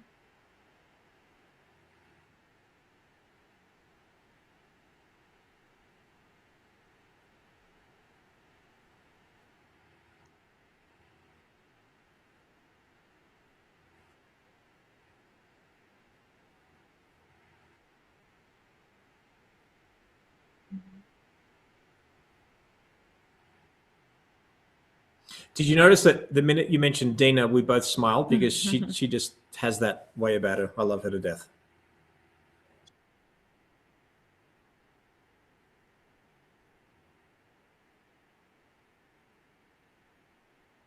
Man, it's so hard, right? Because we need the work. And so now you're having to be forced to make a decision as to whether you work. I mean, we're actually hearing that a lot now because a lot of restaurants in Las Vegas are opening. They opened last Saturday. A lot of dentist office, even just in the news this morning, are now opening for more routine procedures. So these restaurants, these doctors' offices, et cetera, are calling in their workers to come back in, but some of the workers aren't comfortable with going back to work. So what's the deal? Do you risk losing your job because you don't want to go because you don't feel like it's safe enough for you to do that? Or do you go in and you risk it? I don't think that anyone can make that decision for anyone else. I think that if you do decide to go, and it is a super crowded event and it's in the next couple of months and that doesn't feel safe, you either lose that job, find someone else who can do it, or you take the risk and you take as many precautions as you can. You are covered up from head to toe. You are taking every possible precaution. I don't think that there's any one person that can make that decision for somebody else. What would we do? I don't know. I don't know the answer to that. Right now, all of our gigs have been canceled through September. Well, that's so the thing. I think we'll have to make that decision at some point, and whether or not we're comfortable enough to doing that. But you either take that risk or lose the job and then take the consequences that come with that. Neither is the right answer. That's the issue, right? Like we have a tentative wedding on August the 1st. Oh yeah. And That's like right. we're I got to say, and we love who we're going to photograph. We're nervous. Well, I'm like, are you sure this is the right thing? You know, like now it's potentially going to be on their own property. There's going to be less people, so that makes us more comfortable. But I think what Dina's point is that it's really that there's no real perfect answer. And also, as Melissa said, because let's say someone's booked you for a wedding. Now they're making it for August, September. If they say, all right, we're booking it for September, and you can physically travel because your country allows you to, if you say no, you look either weak or like an asshole, and then the problem is that if someone's paid half a deposit, they're going to force you to give the money back if you don't do it. So, and then if you're bleeding with money, it's just that thing. Like, again, I personally don't think it's the right time to open. I think we should be closed. Or to be honest, I think that all supermarkets, everyone should be like, hey, like on this date, everything's gonna be closed for 2 weeks. So get your food for 2 weeks, do whatever, and just close for 2 weeks. I think that would dramatically improve it. That's not gonna happen, no problem, I get it. But I think that we need to be, it's a risk. Everyone is gonna take a risk at some point. So even if we open up in 6 months and there's no vaccine or there's no medication, at one point, we're just gonna have to make that leap. Now, some are gonna be lazy about it. Some are gonna be very prudent. Some are gonna be wearing those Breaking Bad friggin', those outfits that they wear, so, and some are just going to have nothing and be fine. I think either way, I think it's almost like metaphorically a child reaching up for the, for the stove, for the hot plate. I feel that many countries are reaching up for the stove, and I think that they have to get burnt a little bit to realize that maybe we're too early and understand what it's about. Rocco was telling me that even though that like Australia has less than 100 deaths or about 100 deaths in the whole country, They're so strict. They're so strict. They've closed the borders. They've closed the interstate borders. Apparently, everyone got pissed because one person in a meat plant infected 80 others. Like one person infected 80 other people. I mean, like that's staggering to me. And so There's thoughts about not reopening their international borders until next year. Yeah, we might not even be able to go back to Australia Yeah. like an our annual sort of holiday break sort of thing. So there's no perfect answer. I think you just got to go with the flow. You've got to look at the risk reward. The reward is staying alive. The risk, the risk is again staying alive or not. The reward is you make a bit of cash. But I'd rather be, alive and poor than the richest man in the graveyard. Absolutely. Let me just, I just want to put this question from Dina back up on the screen here because people are telling me that they lost my audio there. I had hit my cough button and I forgot to turn it back on. But Dina was just saying that people are being asked to shoot in a month or two and a lot of them aren't comfortable doing it. And so she was just asking what the recommendation from Melissa and Jerry was for photographers whose clients still want to move forward with those crowded events. And so that's the question they were answering. I fear for Dina because Dina shoots huge weddings. Yeah. So like we shoot small weddings. And Dina shoots those 500 guest South Asian weddings. That's really scary. And maybe, my style is quite proactive and reactive. So it's a blend of photojournalism and non-photojournalism. Certainly, you could be a bit looser with your direction and maybe in your terms, be wide and get close. I'm like, well, just get a long lens and shoot more photojournalistically. Dennis Reggie would be happy with that too. Well, listen, guys, thank you so much for being on. Thank you. This has been a great conversation, and the audience has been so engaged with all the great comments and everything, and it was just a lot of fun. And I do think, like I said earlier, I do think that you guys coming forward and talking openly about this is going to help a lot of people. It's going to put a face on this thing, and it's not going to be, everybody thinks that they're invincible until they're not. And so that's I think exactly right. It's really helpful to be able to put a face on it, to humanize it somewhat and let people know that it is something real and something to be concerned about. So thanks again for being here, guys. We're going to wrap it up. I'm Greg Gibson. This is The Real Picture, and this is where we bring photography issues into focus. So we'll be back again next week, probably on Tuesday. Check back for more info.